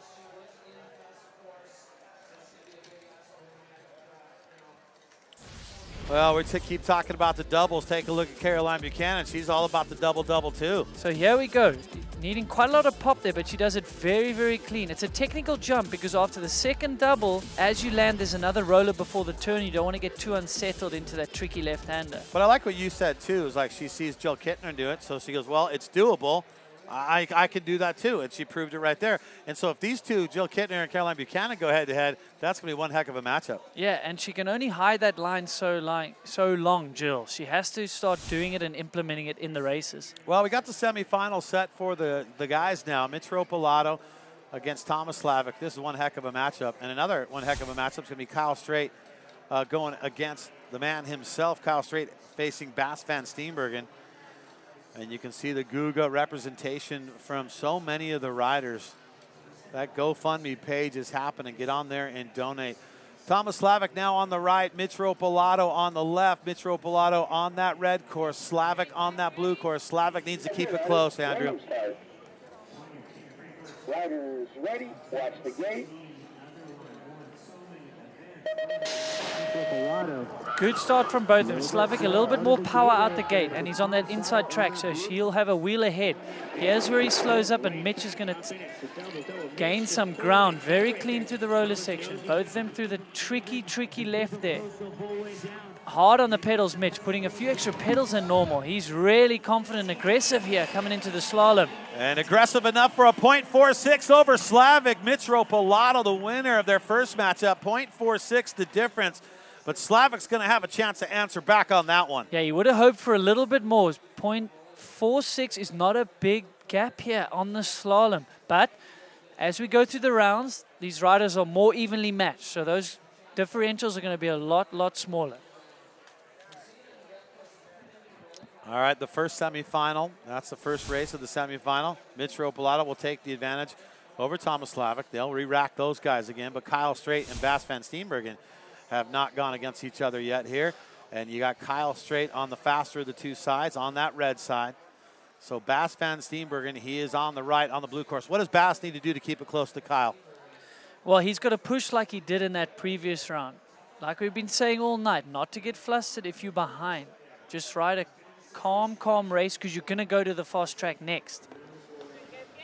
So here we go right now. Bas versus Kyle Straight.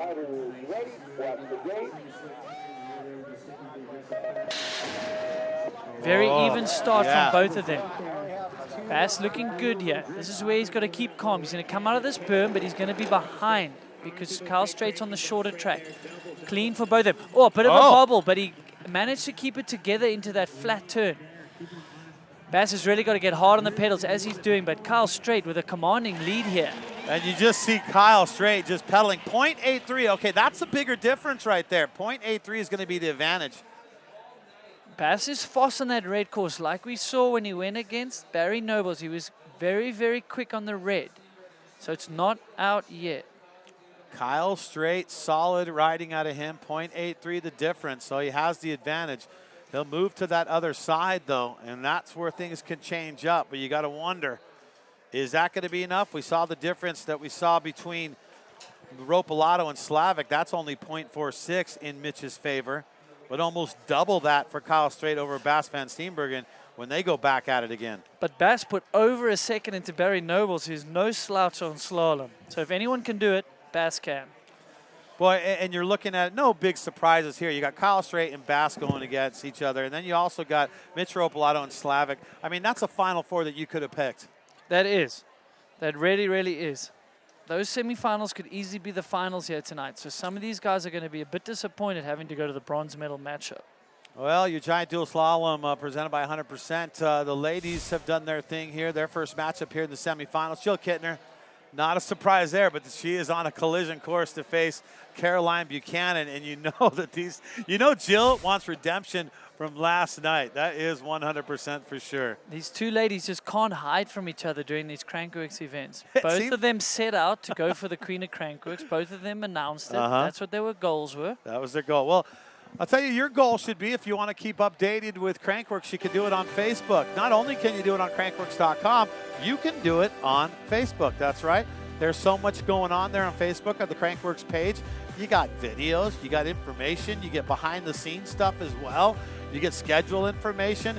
You get so much just by going over. So whether it's, crankworx.com, whether it's Facebook, we give you all the reasons in the world to follow Crankworx. Make sure at least you do it on Facebook as well. Crankworx on Facebook, an amazing tool to keep up with everything that happens on a daily basis with Crankworx.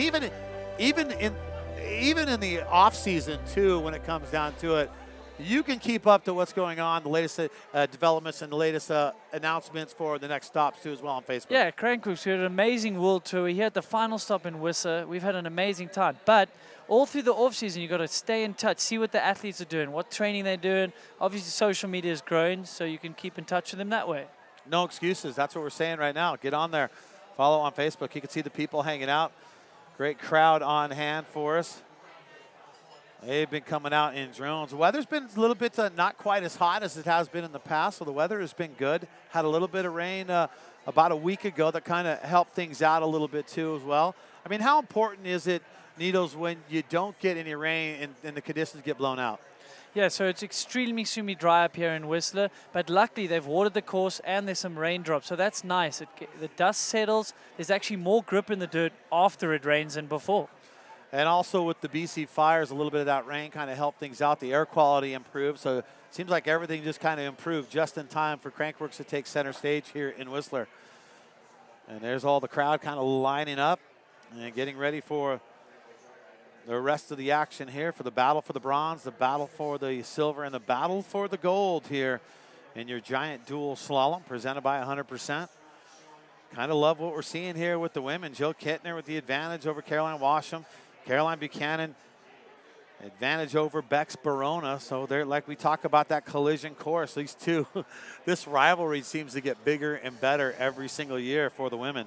It does indeed. They're going to have another chance. If things all go to plan, we're going to see those two ladies in the final again. I'm excited actually for Kyle Strait right now. You know, Kyle Strait has had a little bit of time where he has not been battling for a medal for a couple of years now. So to see Kyle Strait moving along, this is a good discipline for him. He knows how to handle his way through a dual slalom course, and he's doing just that. Yeah, I really think he's riding with a lot of confidence. He qualified well, but you can see it, the way he's talking, the way he looks in the finish corral. I think he's really got his eyes set on that gold medal. He, like you said, he hasn't had the greatest of results this week in Crankworx yet, but he can make up for it here in giant dual slalom. Well, it's all about the semifinals here for the women right now, and now Jill Kittner has relocated herself. Jill Kittner, there's the advantage. Remember, names in yellow. Keep up with this. Names in yellow means they have the advantage going into the second race. So Jill Kittner with a huge, absolute huge advantage. She moves over to the slower side of the course. She's now on the blue. And then Caroline Washam now moves over to the faster side, but she has a ton to try and make up. 2.41, Andrew. That is mammoth. A mammoth disadvantage to be up against the likes of Jill Kittner. And Jill Kittner does not go easy on any competitor. She's fierce. She's here to win. Let's see if she goes to the double-double. She's going to practice and get that smooth. So there's the first one. Oh, not feeling confident on that second one, but she's going to have to pull that out in the final if she matches up against Caroline. Well, here we go. Jill Kittner towards the final stretch right there. Jill Kittner going to come along the line first. 0.28 the difference. She had a huge advantage, and Jill Kittner's going to be battling it out for the gold medal. So Caroline Washam will be battling for the bronze.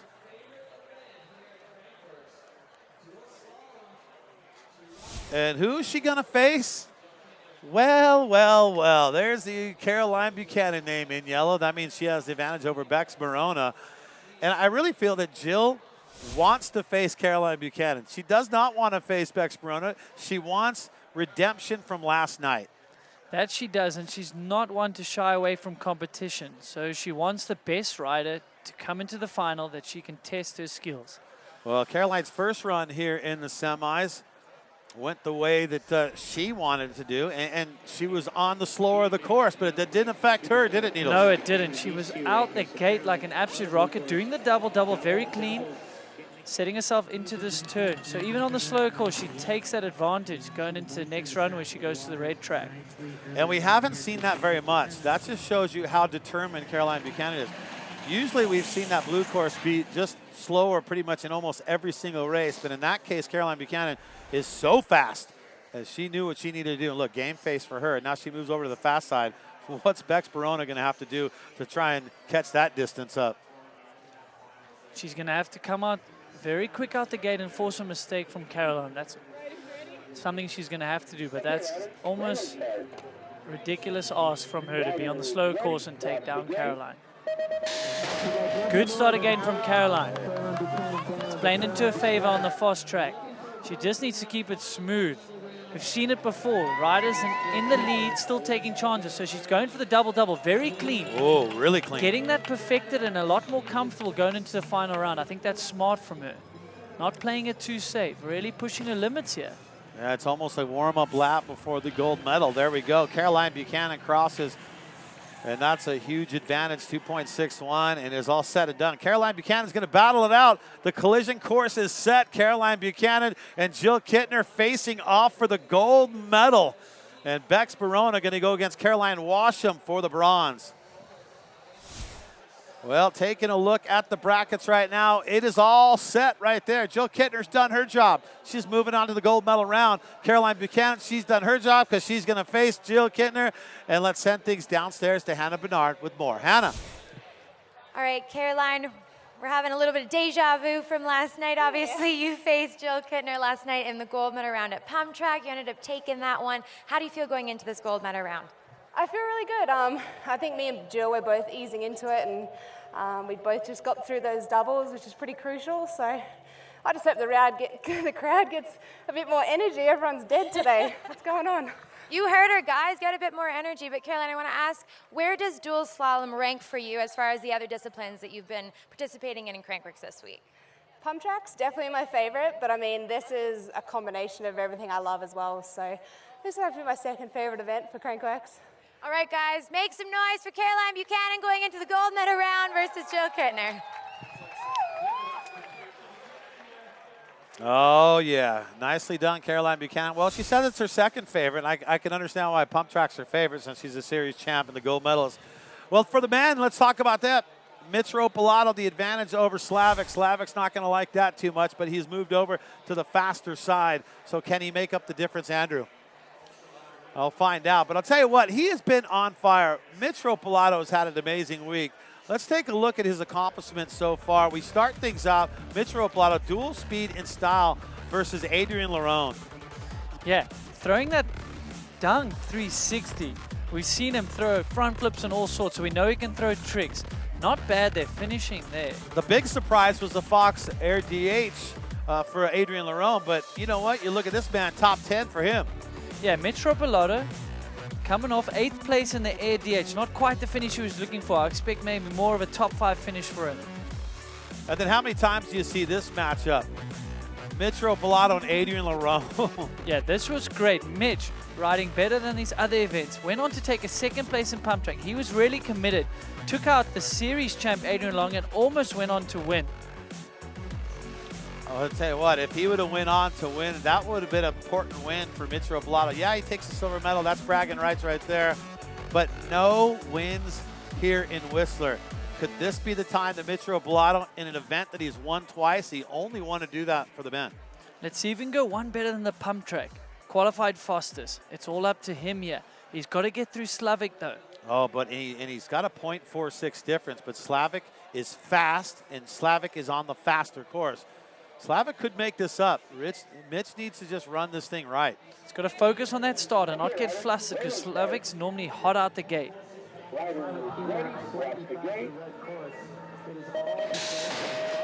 Good start from Mitch compared to Slavik, who's normally coming out there like a rocket. This is really good. Holding that lead into the turn, but this is where he's going to drop back a bit. Very smooth through the jumps. Clean through that inside.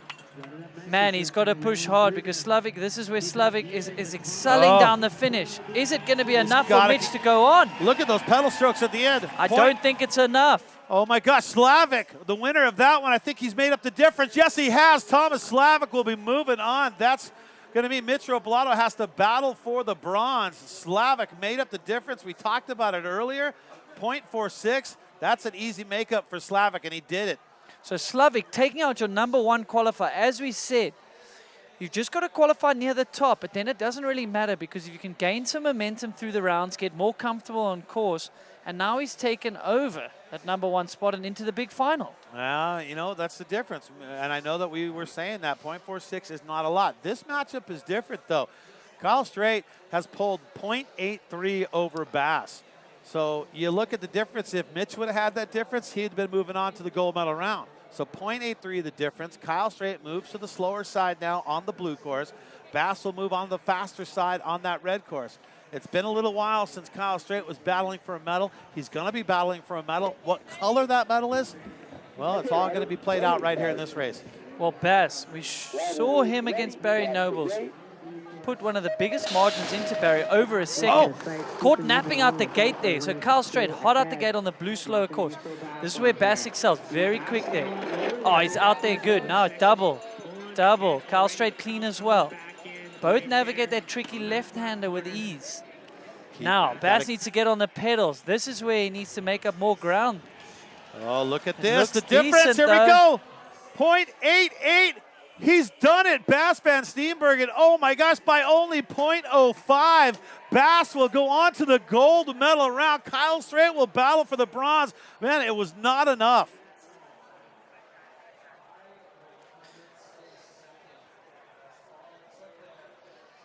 Take a look at the start of this one. This is key right here. So Bass, not with the best start, but he didn't get flustered. We've been speaking about it all day. Bass, very patient. He knows where his advantage was, and he came flying into the rhythm section here. He knew he was faster down the bottom, and all he needed to do was get there. Ripped that turn, but a roost flying up hard on the pedals. He had him did just enough. Oh, let's check in with Hannah Bernard right now, standing by in the mix. Hannah. Guys, well, I have Bass van Steenbergen here. Now, Kyle Strait has been so fast all night, but you just took him, and now you are about to go to the gold medal round. What did you say to yourself before you dropped in just there?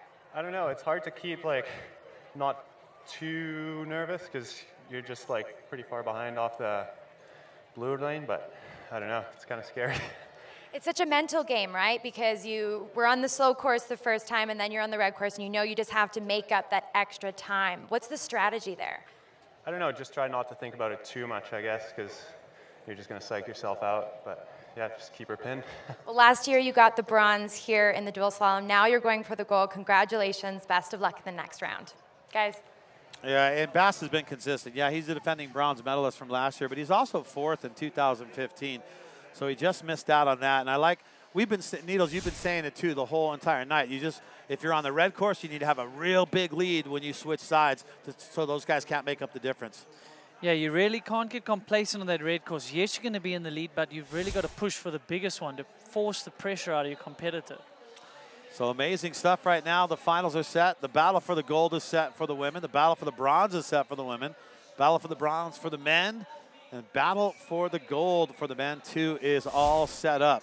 Take a look at it right now. There's Jill Kittner, Caroline Buchanan. Man, I am pumped on this matchup right now because I got to think Jill Kittner, she's the #1 qualifier. She says this is her discipline, and she's going against her arch nemesis, Caroline Buchanan. Man, she's got some redemption, and she's got the opportunity to do just that. But like we said, she's a fierce competitor. She wants the best next to her in the gate. She doesn't want it easy. Well, we got to talk about the bronze before we get to a gold medal matchup. And the bronze medal matchup we're getting set for. Caroline Washam and Bex Barona will go head-to-head in the 2-run format. And you just got to wonder on this one as the crowd is enjoying all the time and the fun out here. It's been an amazing week so far, and things are just getting better and better. Of course, we got your Canadian Open presented by IXS. That's going to be tomorrow. Red Bull Joyride coming up on Sunday. So a whole lot of fun as we get set for our bronze medal matchup for the women on this one right now. And now you can see them as they get ready to go here. Bronze medal on the line, this one. 4th place and 3rd place to be decided. Taking a look at our matchups here as we are set to go. Bex Barona on the blue course, Caroline Washam on that red course. Okay, riders, random start. Riders ready, watch the gate. Good start from both riders. Caroline on the faster course. But let's not forget, they're going to go back and do the same course, but switch it over. So it's fair for both of them. Rolling through this section, very clean. This is a tricky left-hander. Oh, foot out there for Bex, feeling she can be a bit more aggressive. Got to keep it close here. Here we go towards the bottom. Caroline Washam's going to cross first. What's the difference in the time over Bex Barona? 1.58, that's a big difference right there. That is a big difference, but Caroline will go into the slower course, but that's a nice advantage to take into that course. When we talk about the differences, look, we saw that a .83 was not enough. So a 1.58, you think that's enough? You got to seem a bit more comfortable with that, but the man Bass, he showed how much he can put into a rider like Barry Nobles. So Caroline Washam, a 1.58, that's going to be the difference over Bex Barona. Look at Jill Kittner just smiling. Yeah, that's right. She should be smiling. She's the #1 qualifier. Look what she's done tonight to get to the battle for the gold.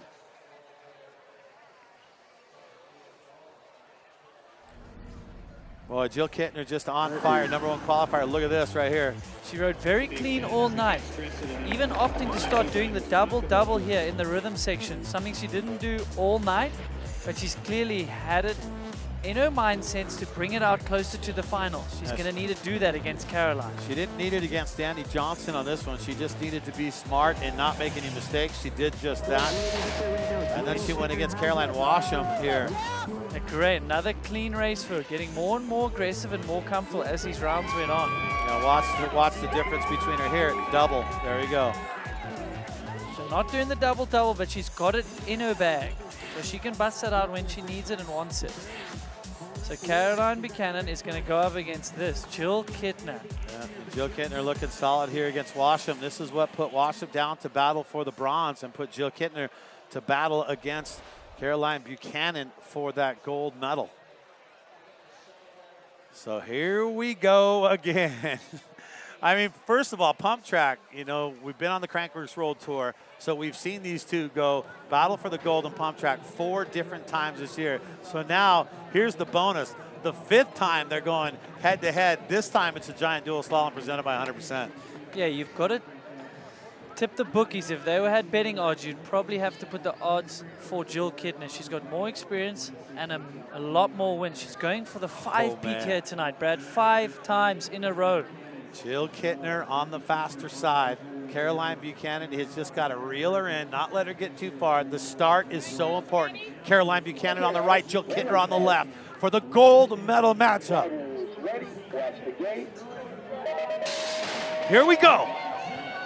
Good start from Caroline. She's out like a rocket, but she's on that slower course. Jill just needs to keep calm. She knows she's going to catch up. What's going to happen to the rhythm? Both of them. Double again from both of them. Both clean. Drops a foot there. Going to lose a bit of momentum there, Caroline. This is where Jill needs to be aggressive to put that time against Caroline. And she's doing just that. This is going to be a big, big advantage. Pedal strokes across right there. 1.20. Jill Kittner with the advantage over Caroline Buchanan. Very good finish from Jill. She knew she was ahead and she just went hard to the finish line. 1.2 is a nice advantage to take into the second round. Let's take a look at this. Andrew, break this down on this race matchup. Great start for Caroline, even more of a snap than Jill. But what's great is Jill stayed patient. She made up some ground through the rollers, gapping into the backside. And when we picked them up again, very clean. Oh, that was great from Jill. She was clean on both backsides there and didn't get flustered into that turn. Whereas Caroline dropped her foot there and lost some momentum. Jill was clean and hard on the pedals here to the finish, and that's why she's taking a 1.2. Well, and you looked at Caroline Buchanan dropping the foot. You looked at Jill Kittner. She was putting pedal strokes at the same time Caroline Buchanan was dropping that foot. So 1.20, the advantage Jill Kittner will have over Caroline Buchanan in the quest for the 5-peat. Taking a look at it right now. There's Jill Kittner. Remember, yellow means they have the advantage. So she has the advantage for that gold medal against Caroline Buchanan. Caroline Washam, she's in yellow. She has the advantage over Bex Barona when it comes down to the bronze medal. The difference is they're both over 1. 1.20, the advantage Jill Kittner over Caroline Buchanan. 1.58, Washam over Barona. And we're going to send those women up, and they're going to switch courses, and they're going to do it all again. And now we go for the battle of the bronze for the men. Easily could have been a final. It was very close racing. Mitch Rapaladio, #1 qualifier, got knocked out, and now he's battling for the bronze medal against Buddy, Carl Strait. They saw each other in the pump track last night. Like we said, there just seems to be those matchups. The Dakota Norton Slavic and the Mitch Rapaladio, Carl Strait. They just seem to find each other. I feel like the Mitch Ropalato, Kyle Straight, Mitch Ropalato, Adrian Lerone, all of those are such great matchups. But it's Kyle Straight's turn now. So Kyle Straight battling for the bronze medal. He's won it before. He's got a bronze in this very event. But then you're looking at Mitch Ropalato, the only guy to win it twice ever. Kyle Straight on the right, on that blue course, a little slower. Mitch Ropalato on the left. Here we go. First matchup, battle of the bronze.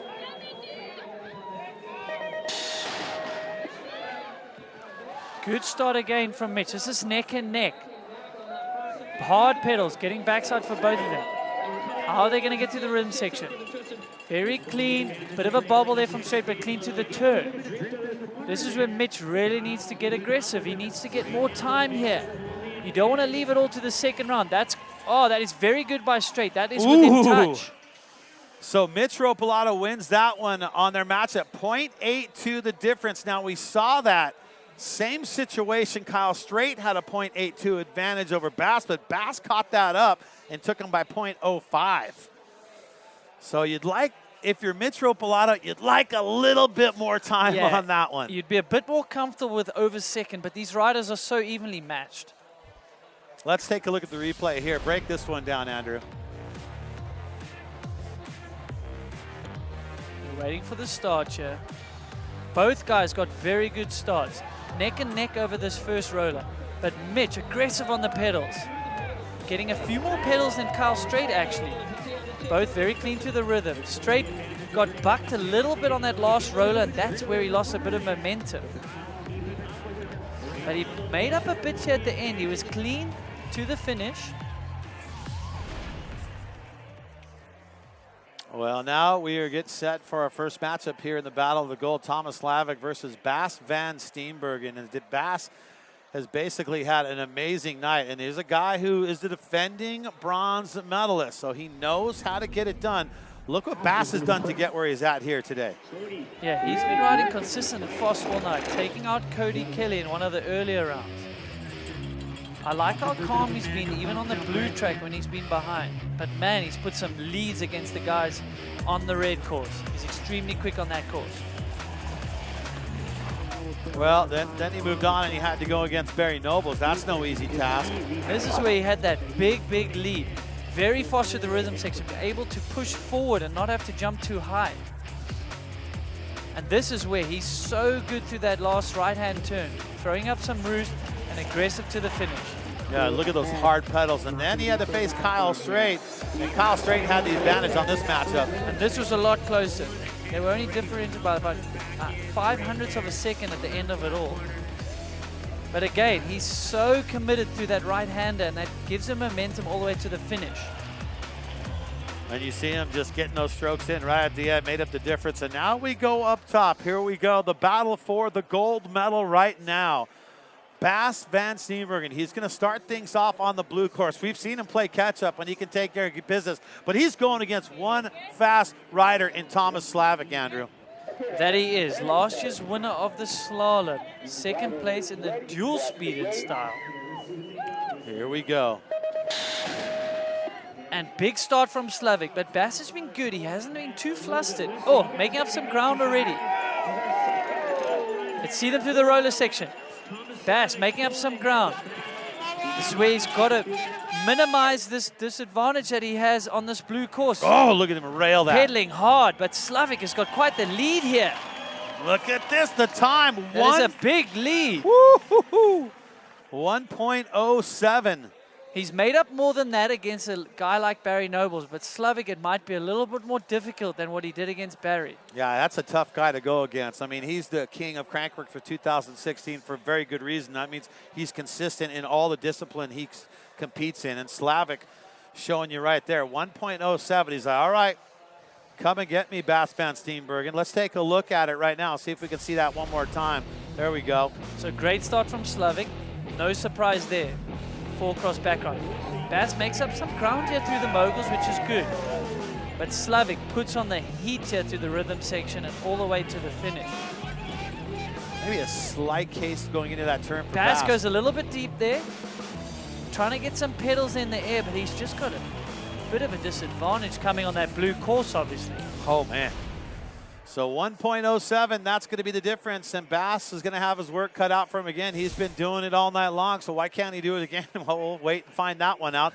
Mitch Ropalato, the advantage over Kyle Strait, not by much on that one. So Mitch Ropalato, the advantage, and Thomas Slavic, the advantage for that gold medal. Well, it is all set. One race done for the bronze medal for the women, one race done for the gold medal for the women, and same goes for the men. We've seen the race for the bronze, we've seen it for the gold. Final races all coming up. Don't go anywhere. Your giant dual slalom presented by 100%. Because fast never goes out of style. Because epic rides should actually be epic. Because steep is relative. Code was designed to deliver massive power and predictable modulation for braking control when and how you want it, on the longest descents and under the burliest loads. Better, stronger, faster.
Crankworx Whistler brought to you by Dose.ca and brought to you by Whistler Mountain Bike Park. Love the feeling of being truly awake. Whistler Mountain Bike Park.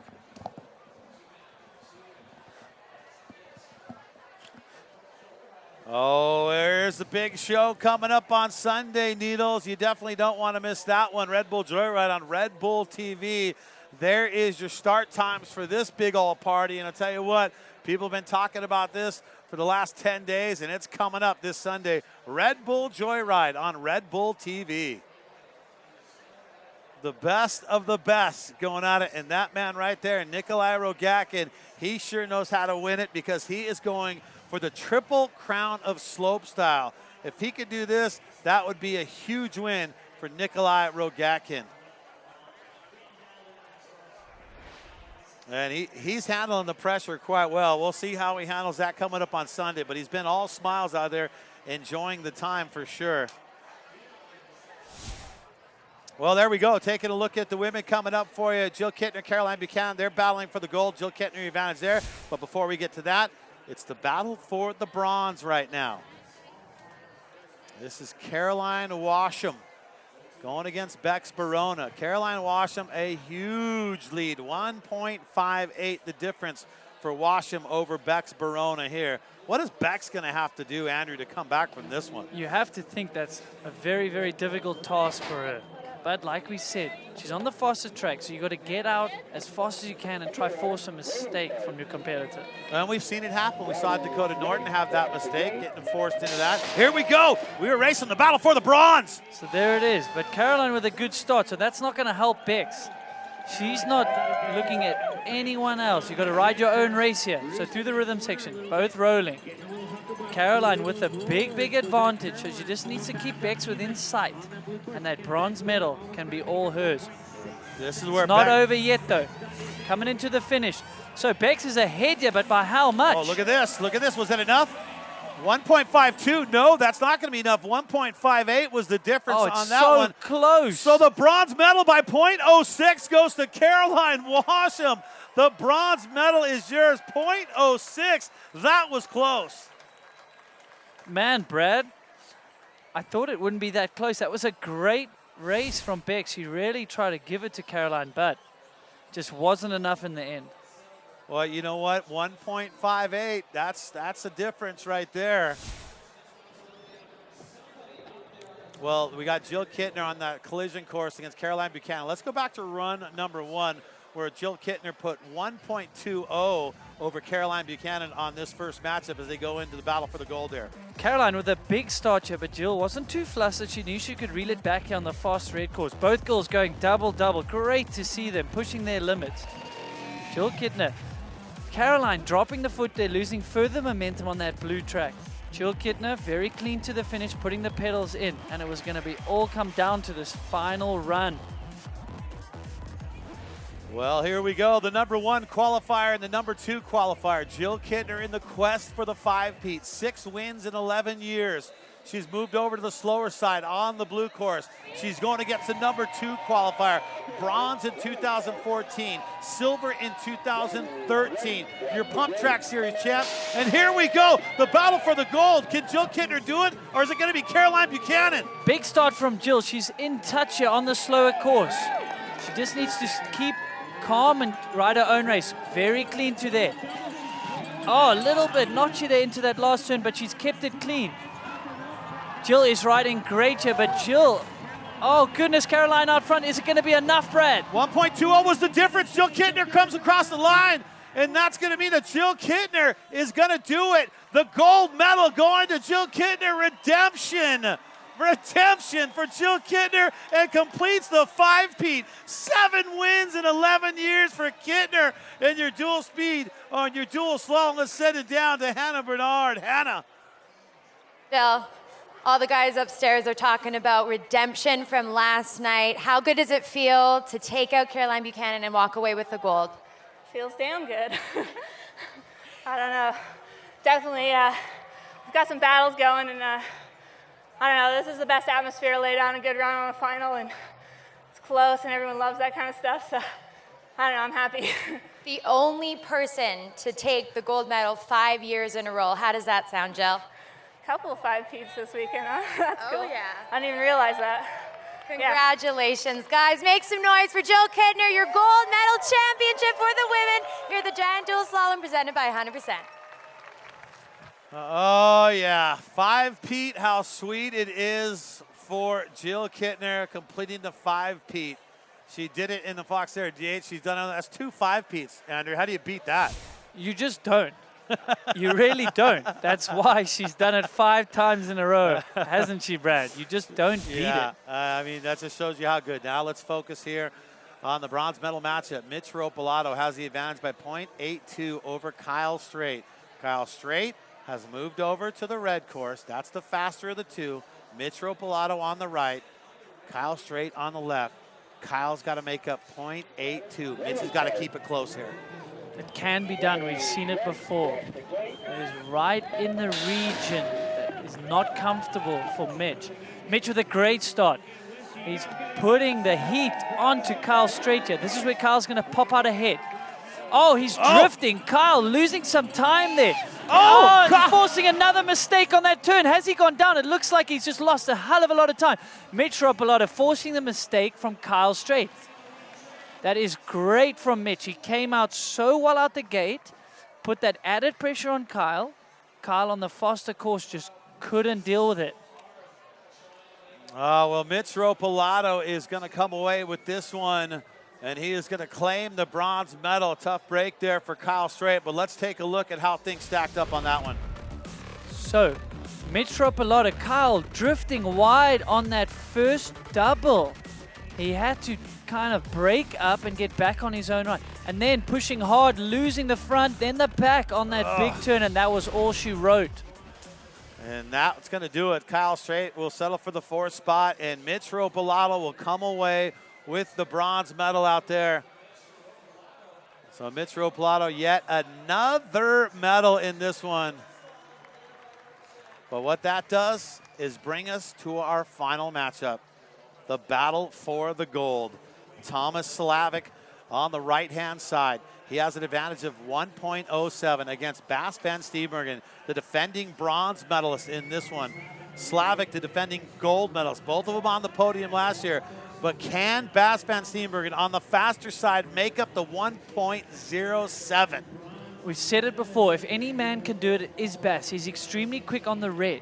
He put over a second into Barry Nobles, who's no slouch on a slalom.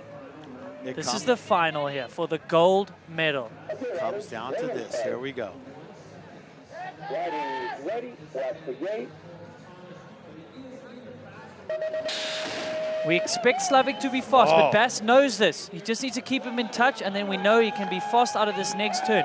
Let's keep an eye on the riders. Can Bas? Yes, he's done it. He is going faster than Slavic at this point, but he's on the faster track. Slavic is pushing hard here and keeping him within wheel's length here. Yes, Bas is ahead, but is it going to be enough? Bas crosses first. 0.62. No, it's not enough, Brad. He can't do it, so that means Thomas Slavic's going to grab the gold. Bas van Steenbergen is going to take the silver right here in your giant dual slalom presented by 100%, and that means Slavic back-to-back golds. Wow. What a race. Let's go down to Hannah and hear what these guys have to say. Unbelievable right there. Slavic, you knew Bas has been making up the difference pretty much all day long. He couldn't do it against a man like Slavic. This World Tour in Rotorua, we've been wanting to see you back on that top step, our king of Crankworx. Talk about how good it feels to be tasting that gold again. I mean, this season was kind of tough for me. I was doing my best. I was doing a lot of training and just preparing for every single race, but just the luck wasn't on my side. So it's nice to end up the whole season on the first place as the last year. So I'm pretty stoked that couldn't be any better ending of the season. And yeah, let's keep going for 2018. Talk about this contest here today. Where was your mental psyche at coming into this competition?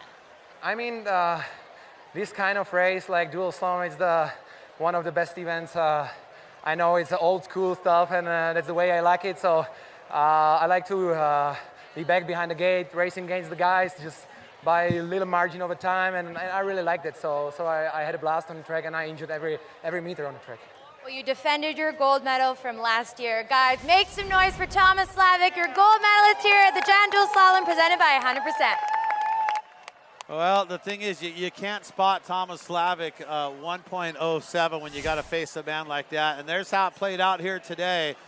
Mitch Ropolato is going to come away with that bronze. Bas is going to take the silver. Slavic is going to take the gold. Back-to-back golds. And Thomas Slavic, with that win, means that he's just matched what Mitch Ropolato's done. The only guys to be able to win this thing twice, Slavic has done it right there. A whole lot of fun. That's right, the king from 2016 ends the season with a win. Well, your Canadian Open DH presented by IXS, that's going to be a big one, and that's tomorrow. You're looking forward to that, Needles? I really am, and what a night of racing it was. We saw the guys kind of defeat each other, you know, like we said to them, if they can get out front, put the pressure on the guy behind them, then they're going to force mistakes, and we saw that out of Kyle Strait, Dakota Norton. They made some mistakes. Well, it was amazing all the way through it right there. You look at Jill Kittner. She got redemption against Caroline Buchanan. Lost to her last night in pump track. Coughed up the series, but she did it tonight. She got the 5-peat on there. Congratulations to Slavic. He's a king of Crankworx from last year. And way to win on a good note right there going into next year. Amazing competition all the way through. Congratulations to all the riders, and definitely our 3-2-1. On behalf of Needles, I'm Brad J. Goodbye. Good night, Whistler.